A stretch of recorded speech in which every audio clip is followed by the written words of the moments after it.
Yo, what's up? My name's Petrowski, and welcome back to the PokeMMO Iron Man account, an account where we cannot trade nor use the GTL, but still, we are participating in the endgame elements of PokeMMO, doing things like Battle Tower, preparing for raids, and all of the upcoming Halloween and other holiday events within PokeMMO. Now, if you are not fully caught up on the series and need to see what we've done so far, you can find the first link in the description is a playlist to the entire series where I've condensed 416 hours of progress into about 24 hours or less of video. I put a lot of effort into these recaps and try to release them every single week on Sunday without fail. So if you like this kind of content, make sure to physically like the video and subscribe to let me know.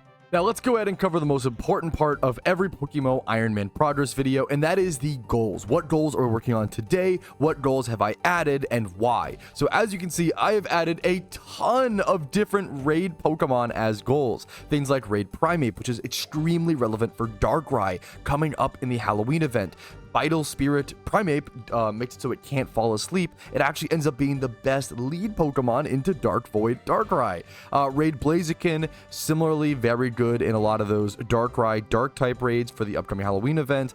The fighting type team for raids is the second best raid team. I've been going for a lot of the Sun stuff up until this point. Typhlosion, Moltres, Charizard, you know, the Drought Ninetales. I've gone for a bunch of the fire team stuff. That's the A team. The B team, which is just as relevant when it comes to raids, is the fighting type raid. Things like Raid Blaziken, Medicham, some of the best fighting type DPS in the game, Gallade with sharpness, Lucario being able to go physical and special and be a mixed fighting type Pokemon, Hitmonlee, Darmanitan that goes into fire type and fighting type raid teams. Darmanitan is a crucial one. I need to catch and breed up good competitive Pokemon or raid Pokemon, PVM Pokemon for all of these guys, EV train, XP train them, and moveset.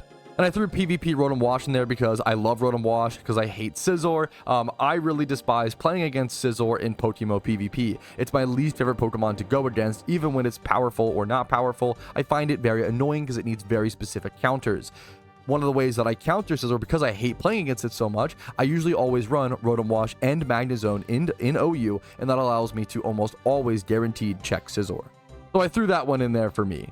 And now I will not be achieving all of these in this episode, maybe not even a single one. I'd like to work towards at least one, but we have a lot of other things to do in this episode. But before we get into what I want to do, I also did get a light ball for my utility Pikachu, catch 60 Dittos, get 300 Pokedex caught OT. That would be about half of my Pokedex done, so that would be a nice little checkpoint, as well as a raid Hydreigon in the tier 2 goals, since that Pokemon needs extremely specific stats for the Heatran raid. Which, if you don't know, the Heatran raid is the big bad raid of PokeMMO, the only permanent raid in the game that's also the most difficult in my opinion by far. But speaking of adding new tier 2 goals, I'm going to go ahead and put learn the Ho-Oh refight in here as well, since that will be one of my #1 priorities through this episode. My 3 main priorities throughout this episode are going to be to, #1, hopefully finally get Sinnoh done. Complete Sinnoh, the storyline in this episode. #2, learn the Ho-Oh refight. And then #3, farm for Articuno and Raikou. Or rather,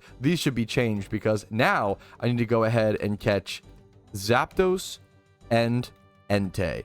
The legendaries have rotated and I just haven't added the new goals, so there we go. I'll have to come back for these in the future, but for now, we need Zapdos and Entei this month. Zapdos, arguably the most powerful legendary Pokemon in PokeMMO that is permanently ownable, and then Entei is quite good on those fire teams as well, and pretty decent in certain PvP tiers depending on what tier it ends up in. This is all while doing our normal gym reruns and catching alpha Pokemon. It's so easy to get so distracted on an Iron Man account. There were so many things to constantly be doing. Let's try to lock in, focus in, and work towards our big goals on this big episode. So what do you say we get started and fly into action? I'm going to try to start this episode off with catching this Gengar swarm. It's actually one of my favorite swarms to do on the account, since if I want a competitive Gengar, I have to catch it in the wild. I actually can't trade evolve Haunters into Gengars on this account. I can get them for the Pokedex, of course, but getting a good PVM or competitive Gengar, it's just got to be timid or modest nature, and then 25 plus Spatakin speed. It don't actually need too much since it's such a frail Pokemon. The stats required for it to be like pretty competitive or PvP ready aren't that much, so one day, hopefully we'll catch a wild one.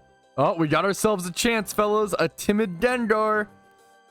Not the stats we need. I mean, I'll take it as a male breeder for the Chaos Egg group. You know, I'll take a timid breeder any day for that egg group, but yep, not going to be useful as a Gengar itself. This is catch number 3 here. All right, here is the final Gengar catch. That's the full swarm caught, though. I like to try to get 4 when possible, but yeah, I mean, the 20 plus in Spitakin speed, but careful nature is going to be an absolute no-go. So that's it for that. That taken care of. I'm at least glad I took the time. Wasn't lazy, took the time to go do that. I'm going to head over to Island 6, I believe, head over to Pattern Bush and do some chill, casual, legendary hunting this month. I missed out last month. I hunted for so many hours, a ridiculous amount of hours in total for a legendary Pokemon last month. Last month, I was going for Raikou and Articuno. This month is all about Zapdos and Entei. Might be the best month possible when it comes to legendaries in PokeMMO. Zapdos is the most powerful legendary, arguably, probably the most, just flat out in PokeMMO. And then Entei is pretty solid in raids as well as a fire type attacker. So I'm going to use my Swarm Shiny Beedrill to head up to Pattern Bush, get as many encounters per hour as possible, run back and forth, and just try to get a Zapdos. And I'll see you guys, hopefully, with a positive, happy reaction with me with the Electric Bird. All right, just a quick little encounter check-in. I've been legendary hunting for about 3 or 4 hours now, up to 2,170 encounters. Still no Articuno. I'm somewhere around 13,500 encounters for a legendary, including last month and this month. I'm just going to track everything because they all should be individual roles. They don't really rely on each other. You know, the game does not remember that I've done these encounters for the legendaries last month. It's just individual. That's how many individual roles I've done towards the goal, towards something like Zapdos or Entei. So I'm hoping one of these days it comes up, man. But until then, I'm still in legendary jail. I know for you guys, a lot of times it's just 40-second clips, 20-second clips here and there, you know, talking about the legendary hunt. But for me, it is tens now, pushing, I want to say 100 hours hunting for a legendary Pokemon. And it's exhausting. It's honestly been one of the toughest parts of this series so far. The fact that over the past 3-4 episodes in the Iron Man project, I've just been hunting for a single legendary all these times, and it's always going to be a passive thing in the background, but it is taking up too much of my time right now, and it's driving me a little crazy. I can't wait for this stuff to be done. It is, you have to appreciate, I always say, it's a one and done kind of thing. Once you get the legendaries, each of them on your account, you're done. You never have to intentionally hunt them ever again. So it is honestly good to appreciate them while you can. And maybe I should be paid a pickup thing, but the problem is that just slows down the process that much more. It's a hard thing to stomach during, but you know you're going to miss it afterwards when it's done. So it's kind of a grass is greener thing. I'm just going to keep my head up, keep doing encounters whenever I can. Good little passive project, and hopefully we'll see the Electric Bird soon, man. I appreciate you guys entertaining the ramblings of a madman during this exact grind. But hey, man, if you complain loud enough, apparently Arceus hears you, because the fact that I need a break from this grind, there's an Alpha Fortress spawn right over here in Kanto. I'm going to go grab that really quick. Fortress being in the bug egg group makes for a lot of amazing breeders. Powerful Pokemon like Scizor and Volcarona could be decided on breeders and catches like this Alpha Fortress. Okay, the Alpha is a male. That's a good sign. That's just better for breeding, especially when it comes to things like Larvesta. I want to be able to pass on the IVs without carrying over the species itself. All right, the Fortress did just grow Indignant and reverse all of its stat changes. So by that, my Iron Man is super lucky. Every single time this happens, I always catch it right before it wakes up. Can I do the same thing today? I've thrown, I think, 5 or so timer balls at it with red HP asleep. Don't do it. I mean, it's just every dude, I don't even know what to say anymore. It's every time I catch the alphas at the perfect exact time. These stats are quite nice. The bold nature is a little confusing with the 26 attack, but no, this could be beautiful. This actually might be... Wait. I need to go check my Larvesta in my PC right now. This might be the exact breeder that I need. I kind of wanted to go modest on Larvesta, Volcarona, and I still do, I think. Oh, this would be such a good bold one, though. The reason, someone mentioned going bold, because I think it might be used for like certain Elite Four reruns, but modest is going to be used a lot more in raids, as well as I prefer it in PvP, personally. Man, I've had a Larvesta that I've wanted to finish up for a while. I think it is, let's just search it up really quick. I love Larvesta as a competitive Pokemon. Here's the stats. That is beautiful. Female Larvesta, male Fortress, 31 speed. So what I would do with this, I mean, I can't, this wouldn't work because I'd have to race the Spatakier to get it not to be 2 or medium raw. I would lose the 31 speed. Yeah, that's not worth, even though this could be a beautiful possible Larvesta breeder in the future. Maybe in the future I catch a second Larvesta and I end up having one that's bold and one that's modest. That is very, very, very much on the table. Very much something I could see myself doing. Having multiple different sets for a Pokemon as powerful as Volcarona, definitely worth it. But this Volcarona, this Larvesta looks so close. I'm going to look through my boxes to see if I have anything that's actually like breedable with this. I kind of doubt it, but I don't know. It's so close to being done. And this is one of those exact situations where I look at my boxes, right? I have this full box of noted Pokemon, this almost full box of 1x31s, this full box of 1x31s, this full box of 2x31s. And then I go to my advanced search and I look for just a bug age group Pokemon with 20 plus in 4 stats. That's it. And the only thing that comes up is my Larvesta. That's how difficult it is to have the like right IV Pokemon that you need for these breeding situations. I was reading through a lot of comments of people who were very frustrated in my recent video where I was doing my quest for the perfect Charizard. And dude, I get it. To be fair, with perfect visuals and mental clarity and hindsight and focus to just watch the video, it's probably really frustrating to watch me make some of these breeding mistakes. Don't, you know, I understand. Don't get me wrong. However, at the same time, I would implore people or, you know, politely ask people, if you haven't bred on an Iron Man, give me a little bit of slack, because I know it sounds silly, okay? As someone who breeding for profit on a main account, one of my favorite things to do, right? I've bred for profit on main accounts hundreds of hours, if not thousands of hours. I love it so much. It's so fun. It's so satisfying. It is so different. If you would have told me that breeding on an Iron Man is different than a main account without having played an Iron Man account, I would have been like, what are you talking about? Like, it's that might be a stretch, you know. Breeding on Iron Man's kind of the same. It's one of the few things that's actually similar to a main account, but no. The problem is not being able to buy the perfect Pokemon to help you solve the puzzle is just so much harder. The fact that I'm having to plan out 4 different breeds at once to line up together. Where on a main account, I can just do like 4 different breeds, if that makes sense. I don't always have to have them lined up together, or like you don't want to be breeding breeders for breeders, if that makes sense, on a main account.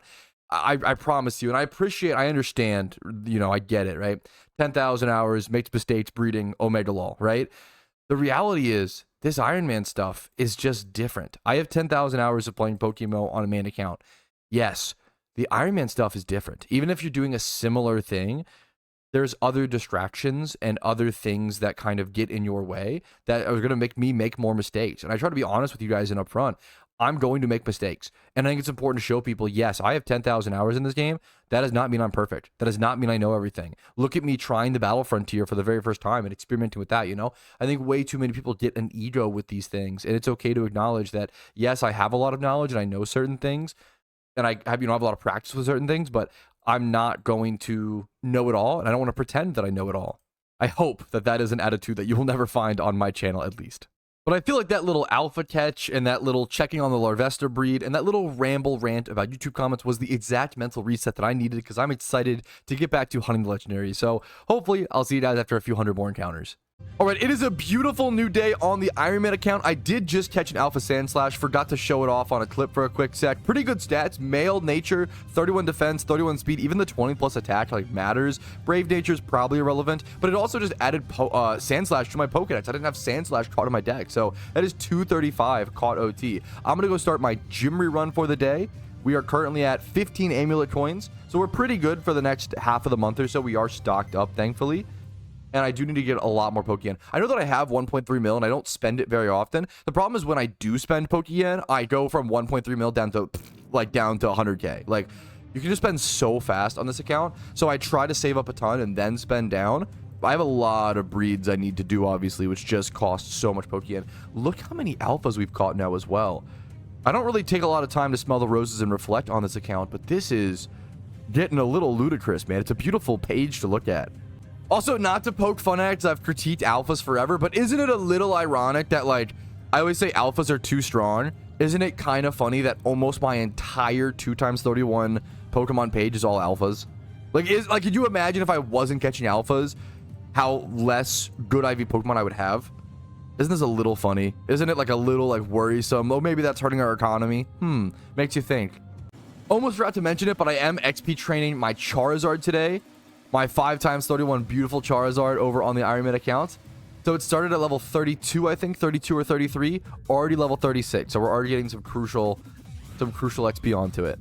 All right, there is Gym Rerun 15. That was number 15 in total done on the account. Let me go grab my other Typhlosion and change the name, actually. I've been forgetting to do that at times, so I try to update it later on if I can. Gym Rerun number 15 on the account, up to 1,559,000 Pokeyen, and our Charizard went from level like 32 or 33 up to 57, so pretty good passive XP there as well. All right, thankfully there is a Meganium Swarm right over here in Johto, so I'm gonna go ahead and catch one Meganium to get that in my Pokedex, but then not anymore because the Pokemon is dog water. Sorry to the Chikorita fans out there. I'll attach one Meganium, soak in my Speedrill, catch it, add to my Pokedex, and then we'll go use our Swarm Beedrill and head over to the Legendary Hunt. We are back to Zapdos Legendary Hunting on stream. I almost always get my Legendary on stream, so maybe that's extra good luck. I'm hoping it is because we're like 13,000. We're almost 14k dry for a legendary, including last month's encounters. So we're almost triple rate, which is a little gross to say out loud. Let's see what happens today. There's our one Meganium catch. Let's see the IVs. We'll take 31 attack. Meganium can go physical or special. Generally, it goes special to like spam Giga Drains while it's kind of like a tanky mon, but I mean, the real answer is generally Meganium does nothing because it's so dog shit that it doesn't really do anything in PvP or PvM. So, you know, sorry to the Meganium fans, but it is what it is. We're going to head over to Kanto now, head over to Island 6, Pattern Bush, my normal Legendary Jail location, and camp there for the foreseeable future, boys. Back to Legendary Jail we go. I'm hoping to do a little bit of a jail breakout today, okay? I feel like today could be the day. We're almost at 14,000 encounters dry. A guesstimated-ish. We're almost at around, once we hit like 2,400, 2,500, I believe that should be about 14k dry on a legendary since we've been hunting. I think I just reached about 14,000 encounters dry since my last legendary, so, or since this legendary hunt started. So hopefully we're almost 1,000 more encounters and we'll be an estimated 3 times over. All right, this has been a long time coming. I went ahead and finally threw a quick ball at a Spinarak during the legendary hunt. Or I could just catch an amazingly statted one. Holy shit, I was just catching one of these for the Pokedex. I've needed a Spinarak in my Pokedex for a very long time. This could be an amazing Larvesta breeder. Oh my god. It has the 31 speed to match over. I need to rebreed this into a breeder. I have to breed Modest, I'd have to breed Modest onto it. But this could be a really good start to a Larvesta breeder. A breeder for a breeder, if that makes sense. But that's a beautiful catch. I was using that for Pokedex. We're now up to 238 Pokedex. I do want to start slowly really working my Pokedex there at some point. All right, we have ourselves an Alpha Minun encounter over on the Iron Man account. Fairy Egg Group, great breeder. Let's see if it's hopefully males. It's female, so let's see how these IVs come out. Good breeder at least. All right, that was a really easy lucky catch. Let's see some good IVs while we're at it. Why not? I'll take it. That was a really quick alpha, so you know what? Not too shabby. Let's head straight back to Zapdos jail, fellas. All right, we are now doing some after stream gaming, starting at 2,956 encounters. I thankfully was able to take a small break, go to dinner with some friends, and now the Zapdos hunt continues. Time to lock myself inside. Instead of touching grass outside, we're going to touch grass on my computer. All right, I've officially done about 3 hours of Zapdos hunting this evening, and nothing so far, but we are up to 3,000, almost 600 encounters. I'm going to keep trying to do a little bit more before bed, but we're getting later and later in the evening. It's now around 11 p.m. We'll see if it happens. It's unfortunate. I do have this, I've said it a million times, but I have this frustration that it feels like legendary hunting is overtaking this series, and I feel so much guilt and frustration for it, but that's Pokemon, baby. That's RNG. That's PokeMMO. That's how it is. The honest answer is, and the honest truth of it is, I need the Zapdos to do raids, and I need the Elemental Orbs, and I just need a lot of these things to do the #1 goals on the account right now. My main focus right now is preparing for the upcoming events, and preparing for Halloween, preparing for raids, preparing for, the Darkrai fight, Shaman. There's so much that happens within a multi-month, like 3-month period, right? So much all at once. So I'm just trying my best to prep for that because, the more you do ahead of time, the easier it's going to be in that moment. But Sometimes there's just things that are out of your control, and I've been very lucky on the account so far, and it's bound to happen that I'm going to be unlucky on something, and it just turns out that legendary hunting is that something. I think I am now at around 3,600 encounters. I believe if my math is correct, I think this is around 15,000 encounters dry for a legendary, so we are officially 3 times rate. It happens, man. I did about 200 more encounters while laying in bed on my laptop. We're now at 4,000 encounters. Still no Zapdos. It's 1:20 a.m. I'll see you guys tomorrow morning for a stream. All right, it is Tuesday morning, bright and early, right before stream. If you don't know, I actually go live Monday through Thursday at 12 p.m. ET to play this account and show you guys the progress live if you want to go check that out. But today, we have about 30 minutes before I have to start getting ready for stream, shown by the on-screen timer in the bottom left-hand corner.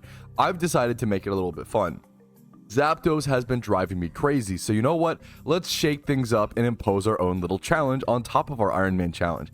I'm going to set a timer for 30 minutes, and I'm going to go through the Kanto Pokedex, trying to catch as many Pokemon that I haven't caught already off this list as possible, starting with Bulbasaur over in Viridian Forest. So, let's just go ahead and jump into it. The timer begins now. I'm going to sprint my way over to Viridian Forest as quickly as possible, and then from there, I'm going to go ahead and I have my expert lures. I'm going to make sure my screen is zoomed out enough so I can see properly. We're going to zoom down to the forest. Should be right down here. I actually snagged the wrong patch on the way down. Already losing time, typical Petrowski fashion. But inside Viridian Forest we go. I'm going to go ahead and pop an expert lure and run back and forth looking for that one Bulbasaur encounter. Once I have that Bulbasaur encounter, I'm not going to waste the time going for like Ivysaur as well. I'm just going to look for one Bulbasaur, and then later on I'll evolve that up into an Ivysaur and then into a Venusaur, and that will track both of those encounters. This is going to put a fire under my ass to get as many Pokedex encounters as possible. I'm starting this little mini challenge at 238 caught OT, as well as give me a secondary side chance to go for Zapdos. I could get a Zapdos encounter doing this. It would be a little silly, but it's possible. Now, I'm going to try to avoid some of these lore encounters as much as possible, so I might skip around in the Pokedex. I might not go in direct order. As you can see here, I do want to start with Bulbasaur, since it's such a cool one, but it's going to take me a little bit of running back and forth just to get a Bulbasaur. I do want to go grab that Clefable after this. Step 2 is first one, Bulbasaur. Step 2 is Clefable over at Mount Moon. That should be a decently easy catch, which can be evolved into a Clefable with a Moonstone. We do run into a rare Pikachu encounter here. We do already have that in the Pokedex, though, so don't need to catch it. All right, one lure down and nothing yet. That's okay. It's decently normal. It should take about 20 encounters or so on average to get one Bulbasaur. We're at 7 so far, so we're not even halfway there to rate. This is also a great example to help you guys complete your Pokedex. If that's something you dread, if you really don't enjoy completing your Pokedex, if you set a timer every single day for 30 minutes to an hour, and this could be done for any task you want to do in PokeMMO, whether it's Battle Frontier farming, whether it's shiny hunting, XP training, EV training, whatever. If you have an activity that you don't really want to do, or you know that you're a little inefficient when you do it, there's our Bulbasaur encounter. Beautiful. You want to set a little bit of a fire under your ass and kind of motivate yourself. Try setting a timer. Try setting a short timer every single day and just seeing if it works for you personally. Everybody's a little bit different, but I think it's a cool little tactic to keep in mind, even for something like a video game. So it seems a little funny, but it works beautifully.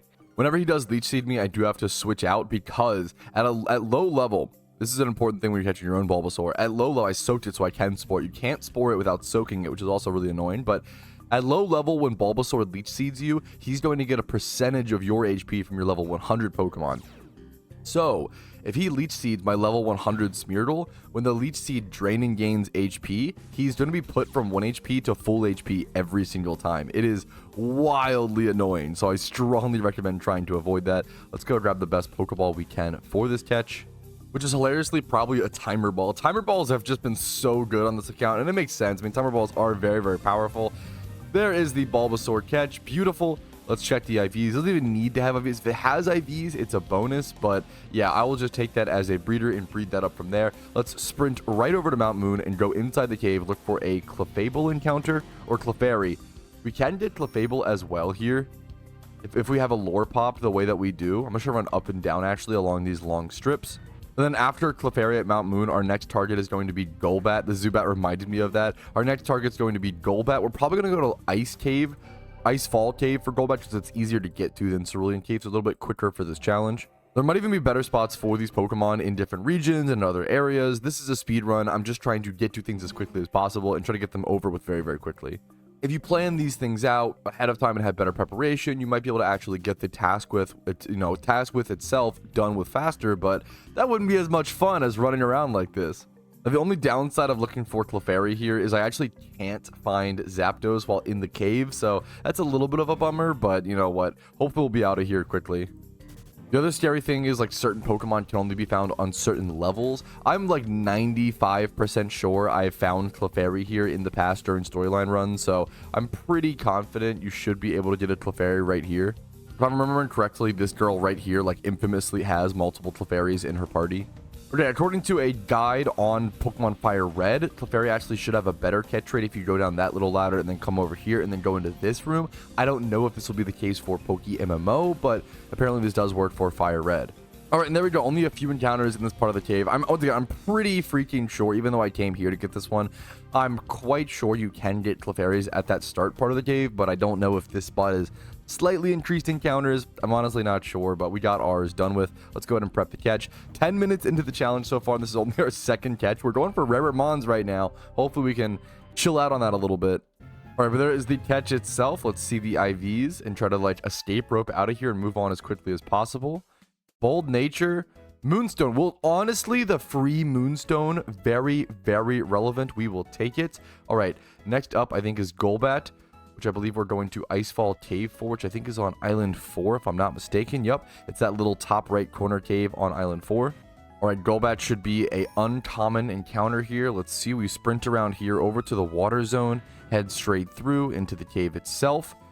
And Golbat should be uncommon. I'm pretty sure, once again, I've encountered Golbats in this exact spot in the past. It's been a while since I've been in this kind of location. I believe there was a catch event here, if I'm not mistaken. Do I have Dewgong in my Pokedex? I do somehow. I think I caught an Alpha Dewgong. Once again, unfortunately, a location where I can't accidentally run into Zapdos since it is inside of a cave. All right, and there's our Golbat encounter. That's our first decently quick one. All right, there's the Golbat caught. Let's go ahead and see the stats once again. No 1x31s, but that's okay. We're just getting our Pokedex complete. I think next up, ooh, what do we even do next up? Actually, I probably should have pre-planned this a little bit better. We could go do Poliwhirl. Apparently, okay, Cape Brink. I think I just want to go to Cape Brink, which I believe is, yep, the northern spot of Island 2. Apparently, there are multiple Pokemon at Cape Brink that I don't have. Poliwhirl being one of them. There was at least one other as well. I'm not sure if I need to be in the water or in this grassy area. Yeah, I haven't really traversed this area too much. Slowpoke, I think I do have. Slowbro is a Pokemon I don't believe I have in my Pokedex. Yes, that'll be a great catch. I'm going to hop in the water here in a sec as well. Apparently for Poliwhirl, I need to Super Rod. So we might need to whip out a fishing rod and see what happens. Or there's the Slowbro catch. Let's see. No IVs on that. That's totally okay. I'm going to hop up here, go grab my Super Rod from my... Did I never pick up the super... Okay, wow, I was like really nervous for a sec. Did I not pick up the Super Rod in Kanto? That would be a super noob mistake. Okay, not even a nibble. Of course it is. Okay, I'm going to sit here, fish for a little bit, see what encounters we can find. There should be some unique Pokemon here. I need a Shelder catch as well. There's a Poliwag. I'm not sure if I actually have... I think I do have this, but not a Whirl or a Wrath.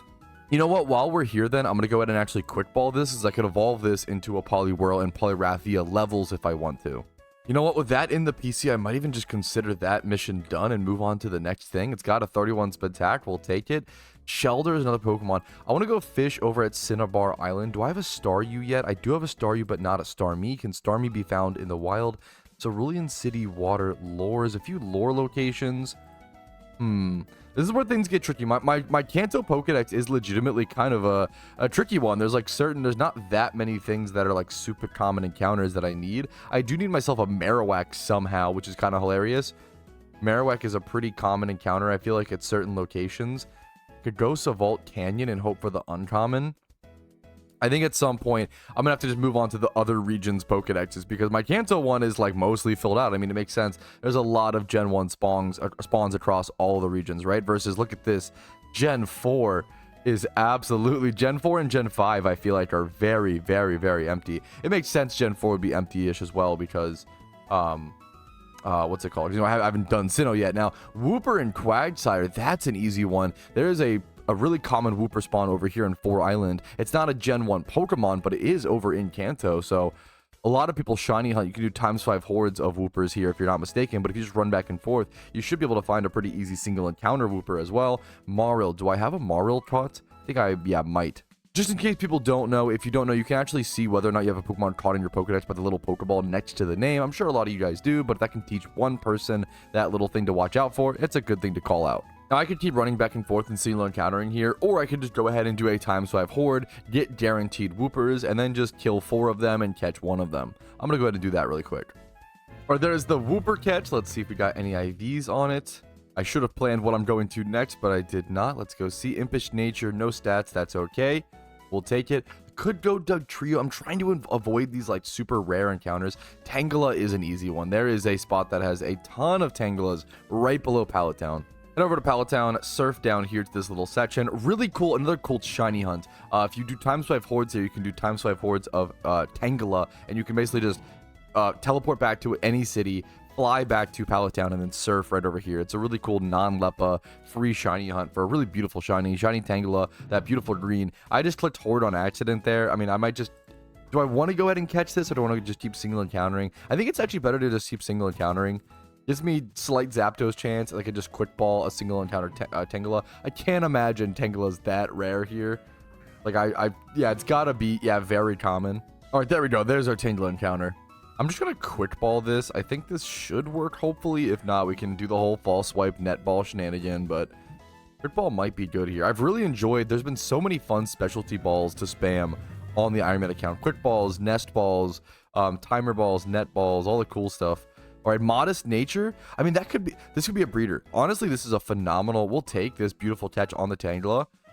31 HP. The problem is you do need, I believe Tangrowth does get hidden ability access in PokeMMO, which gives it Regenerator, which is really good. Yeah, so unfortunately, I can't really use this without breeding it with a hidden ability Tangela or Tangrowth, so we'll have to get a female hidden ability access Tangrowth in the future. Next up, I need myself a Marowak. I'm just going to go do the time swipe hordes in Victory Road Kanto. If you don't know, you can get time swipe hordes of Sandslash and Marowak here. So I'm going to run into this cave, do some hordes till I get a Marowak one, and just seed bomb down all 4 of the, the ones I don't want to catch. There we go, perfect. And just catch 1 of these. We only have about 5 minutes, less than that, about 4 minutes or so left in the challenge. Or there is the Marowak catch. Careful Nature, no IVs, that's okay. I only have about 2 minutes left. I'm going to sprint over to Cerulean Cave and just try to do a few encounters there. There are so many Pokemon. Lickitung, Alakazam, I think Rhyhorn's also there. There's a lot of endgame mons that are in Cerulean Cave that I need to catch. So I'm just going to basically sprint over there, try to run back and forth a little bit and see what happens. All right, we made it to Cerulean Cave with 1 minute and 12 seconds left. Let's see if we can get any relevant encounters. Once again, there's a lot of mons here that I need. Persian. Well, fuck, I was gonna say, do I have Persian? I do have a Persian in my Pokedex because I accidentally evolved my Meowth in that very early episode, which, wasted so much time. Oh yeah, boy do I have a Persian in my Pokedex. Magneton, I didn't even think about that one, but I don't have this in my Pokedex. Great example of another mon. There's so many mons here, actually. Even though the timer's gonna end, the mini challenge is gonna end, I might stick around here, honestly, for a little bit because, this was just a way to inspire myself. I might stick around for a little bit and try to catch a few more Pokemon here to enter into the Pokedex, but I do want to see how many I can get in that 30-minute time period, and then extend that calculation to how long will it take me to complete my Pokedex on average. All right, the timer is coming to an end here as I go for this Spore. I am going to count this Magneton as caught during the time period, and that's going to give me 246 caught OT. So I believe if my memory is correct, I went from 238 caught OT to 246, which is about 8 Pokemon added to the Pokedex. 8 Pokemon added in 30 minutes. It feels not great. It's a good reminder of like how long it's going to take to complete the Pokedex. It is more difficult than you kind of think it is, at least for me personally. I think of the Pokedex as a decently like easy grind, but it's going to be a lot harder than I expected. Very terrible IVs on the Magneton, but that's okay. I'm going to do a little bit of exploration in this cave since I haven't really done that so far. We do have plenty of escape robes. I want to double check that. I need to go possibly buy some more escape robes at some point, but I should be good. Golduck is another Pokemon I don't have in my Pokedex. Beautiful catch right here. All right, here's the Golduck catch as well. Another Pokemon added to the Pokedex. Another chance for IV rolls. The only problem is, I will say, I'm like rummaging around in Cerulean Cave, like, oh yeah, I'm adding so many Pokedex entries. Feels so cool. The problem is, I can't get Zapdos encounters, man. It's once again the same problem. I'm inside of a cave. Why is every Pokemon inside of a cave? If you are inside of a cave, you do not have chance for a legendary encounter. Oh no, not Wobbuffet. Okay. Not only is it a Wobbuffet, it's a Wobbuffet horde. I didn't think about this. Wobbuffet has Shadow Tag, so I actually can't run away from this guy now for, I think, 3 turns or so. I don't even know if this seed bomb will kill as well. Thankfully it does. Okay, so I'm gonna try to kill 4 of these and catch one, and getting Wobbuffet out of the Pokedex would be amazing. One of the most annoying Pokemon in all of Pokemon to encounter, catch, shiny hunt around. Wobbuffet's a pain in the butt. Fun fact, Wobbuffet was actually banned to Ubers for many years in PokeMMO PvP history. Only once its Shadow Tag was nerfed to only lasting for 3 turns was it eventually moved out of the Ubers tier.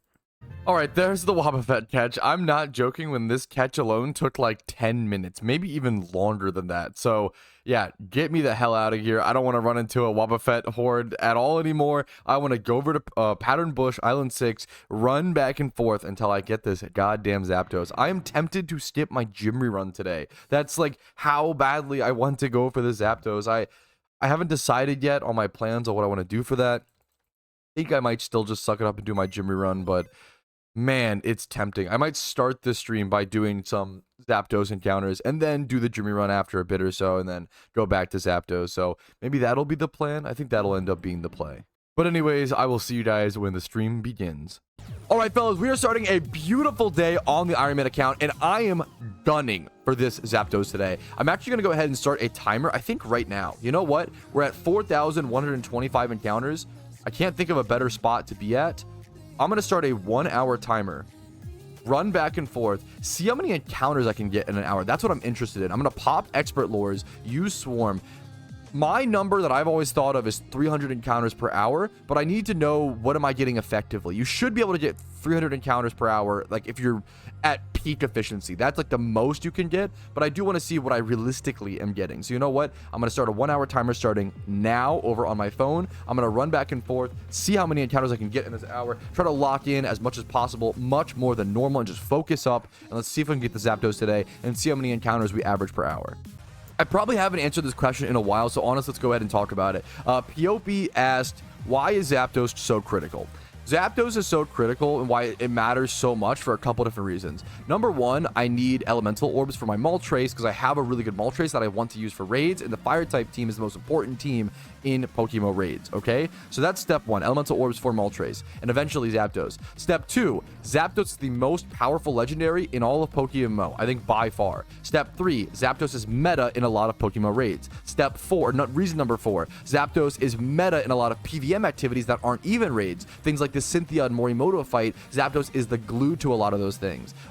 Reason number five, I believe Zapdos is also really good in certain red refights and Jimmy runs, or sorry, not Jimmy runs, Battle Frontiers. That's number six, I guess. Like red in Ho-Oh, I'm not sure how relevant it is there. I'll have to double check, or like I'll have to double check those. But reason we'll weave in number five as well. Then also the Battle Frontier. I actually really need a Zapdos to even out my current Battle Frontier team. And then like reason number six, there's another one. Did I say PvP? Zapdos is one of the best PvP threats in all of PokeMMO. So like Zapdos, one of the most, the most powerful legendary in all of PokeMMO, like hands down. Maybe argued with Heatran, but like I think it's the most, I would think it's the most, like in terms of every aspect of the game, Zapdos is just the fucking best. Zapdos is that good. It's that powerful. It's so insane. Zapdos is critical for the Iron Man mission. It's a great question, and I want to make sure I answer it in full. Yeah, Zapdos is that critical. Yeah, and one more thing to add on to that is if I don't get Zapdos this month, I won't be able to get it again for 3 more months. That's the other problem, is that if you miss it, it rotates back around. So if I miss it in July, I wouldn't be able to see Zapdos again until October. And if I have to hunt Zapdos in October, during the Halloween event month, where I am focused on getting everything prepped and done and totally ready to do the Halloween event, the pumpkin boss, the raids, etc., that would be a nightmare to have to waste my time in the most critical time possible going for a legendary. So Zapdos is crucial. The timer is coming to a close on this exact encounter. There goes the cuckoo noise. Cuckoo, cuckoo. We got way more encounters than I was expecting. We started at 4,125, so we can do 4,146 minus 4,125. Dude, what? That feels really good. I feel like I average like 200 encounters per hour here, and I'm realizing that it's not because it's because I'm just shit. Like, this is such a good example of like why playing Pokemon efficiently matters, and why it's easy to be like, oh, like I'm like 2 weeks dry on my Zapdos hunt, but like, how many encounters are you really getting per hour, right? I watch moves with my wife and get like 200 encounters, 250 an hour here, right? But if I was able to lock in a little bit more, still talk to chat, watch whatever, I could be getting 320 encounters an hour. The difference of getting like 320 encounters per hour. Well, let's do the math. So if you get 320 encounters per hour for 20 hours of, which is the average legendary hunt, you're gonna end up with 6,420 encounters. If you get 250 encounters per hour for 20 hours, that's a different, dude, same hours played. Two players play the same amount of hours, but one is a little bit more efficient than the other. The difference of those two players is 1,420 encounters over one legendary hunt. That's like 25% increased encounters. That's ridiculous. It is so important. We're not there yet in the Pokemon space. People don't realize how crucial it is to play efficiently, and how it throws off your numbers, and how people, oh, I've been shiny hunting for, you know, however long. It's why you have to track your encounters, and why time is so much less relevant than encounters, if that makes sense. It's really, really, really important to show. I think today is finally the day, fellas. I'm gonna go ahead and quick ball this Ariados, one of the last mons. It might be the last mon that I need in Pattern Bush. I've been hunting here forever, and I still don't have all the Pokemon here in my Pokedex, so that might be the last one that I need. I think it is. There we go. Ariados caught with a quick ball. Let's see if it has any stats. The Spinarak we caught had amazing stats. That one doesn't, of course. It makes sense. That's another Pokedex entry completed. We're slowly creeping up there. 249 now in the Pokedex. And at 4,571 encounters, I believe I am about 16,000 encounters dry for a legendary, if my math is correct. It's either 15 or 16. I've lost track a little bit. I think it's 16. But I'll have to double check some vids or VODs. Yo, congrats to Tarek. It's not my Zapdos, but a viewer who is active in chat, who is also hunting Zapdos right next to me, got his Zapdos. Congratulations, man. You love to see it. Good luck on the catch. It's something, man. Congratulations, dude. I'm gonna hunt right next to you and see if I can get one back to back. Let's see. Dude, I was gonna do my gym rerun today. I think I'm just fully skipping it to get Zapdos encounters. I feel like I need to get the Zapdos to free my mind. Not only am I physically in legendary jail right now, I'm mentally in legendary jail. I feel like it is so hard for me to focus on preparing other Pokemon, Pokedex completion. I have a hard time focusing on other tasks because in the back of my brain, it's saying, get Zapdos, get Zapdos. You only have 22 days. Get Zapdos, get Zapdos. And I just can't. It's breaking my brain, dude. I need Zapdos. Dude, Spidget said that I was the birdcage meme, and you're literally you're not wrong. This is me right now. I'm doing it to myself. I don't need to be mentally in the Zapdos jail. You're literally accurate, which makes me frustrated. I'm doing it to myself. This is actually me right now. Me in the Zapdos jail. Live footage. Dude, why is Rumel, you're spitting facts? Why is this the Iron Man experience, bro? I'm genuinely considering this. Oh, do you need Zapdos? Oh, it's easy. Just go do the entire Sinnoh storyline. Then you can build a Ho-Oh refight team with Rotom Heat, a weird-ass Lunatone set. Learn the strategy, practice the strategy, and then beat Ho-Oh. And then after you do all of that, you'll get 3 legendary lures a week that will last you about 10 minutes. Dude, why is this? It sucks that this is going through my mind. Like, I'm so dry on Zapdos. I'm almost 17k dry. In 300 encounters, I will be 17k dry. I'm literally like starting to consider learning the Ho-Oh refight to get 3 legendary lures once a week to help increase my odds. My brain is officially becoming rotted. I don't know if I've said it quite yet. I'm losing my mind a little bit, but we are officially a little bit over 17,000 encounters dry for a legendary, fellas. The sanity is slimming. And part 2 of Losing My Mind begins now. I'm going to start the after stream hunting for Zapdos at 5,644 encounters and spend another evening of my life running back and forth in PokeMMO. Not my favorite thing to do in the world, at least this specific activity. If I was shiny hunting, it'd be a little bit different, but you know what? At least I can hang out with the wife, watch some movies in the process while I go for this, which makes it definitely a lot better. And even though we're playing a game, sometimes we have to push for things we don't always want to do to achieve something even greater.